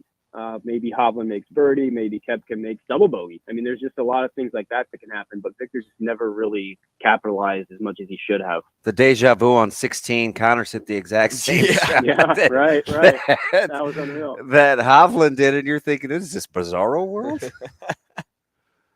Yeah, I wrote that story I wrote the Connors story for golf.com on Saturday, and when that happened Sunday, I'm like, if anyone wants to write that story, just literally copy and paste what I wrote.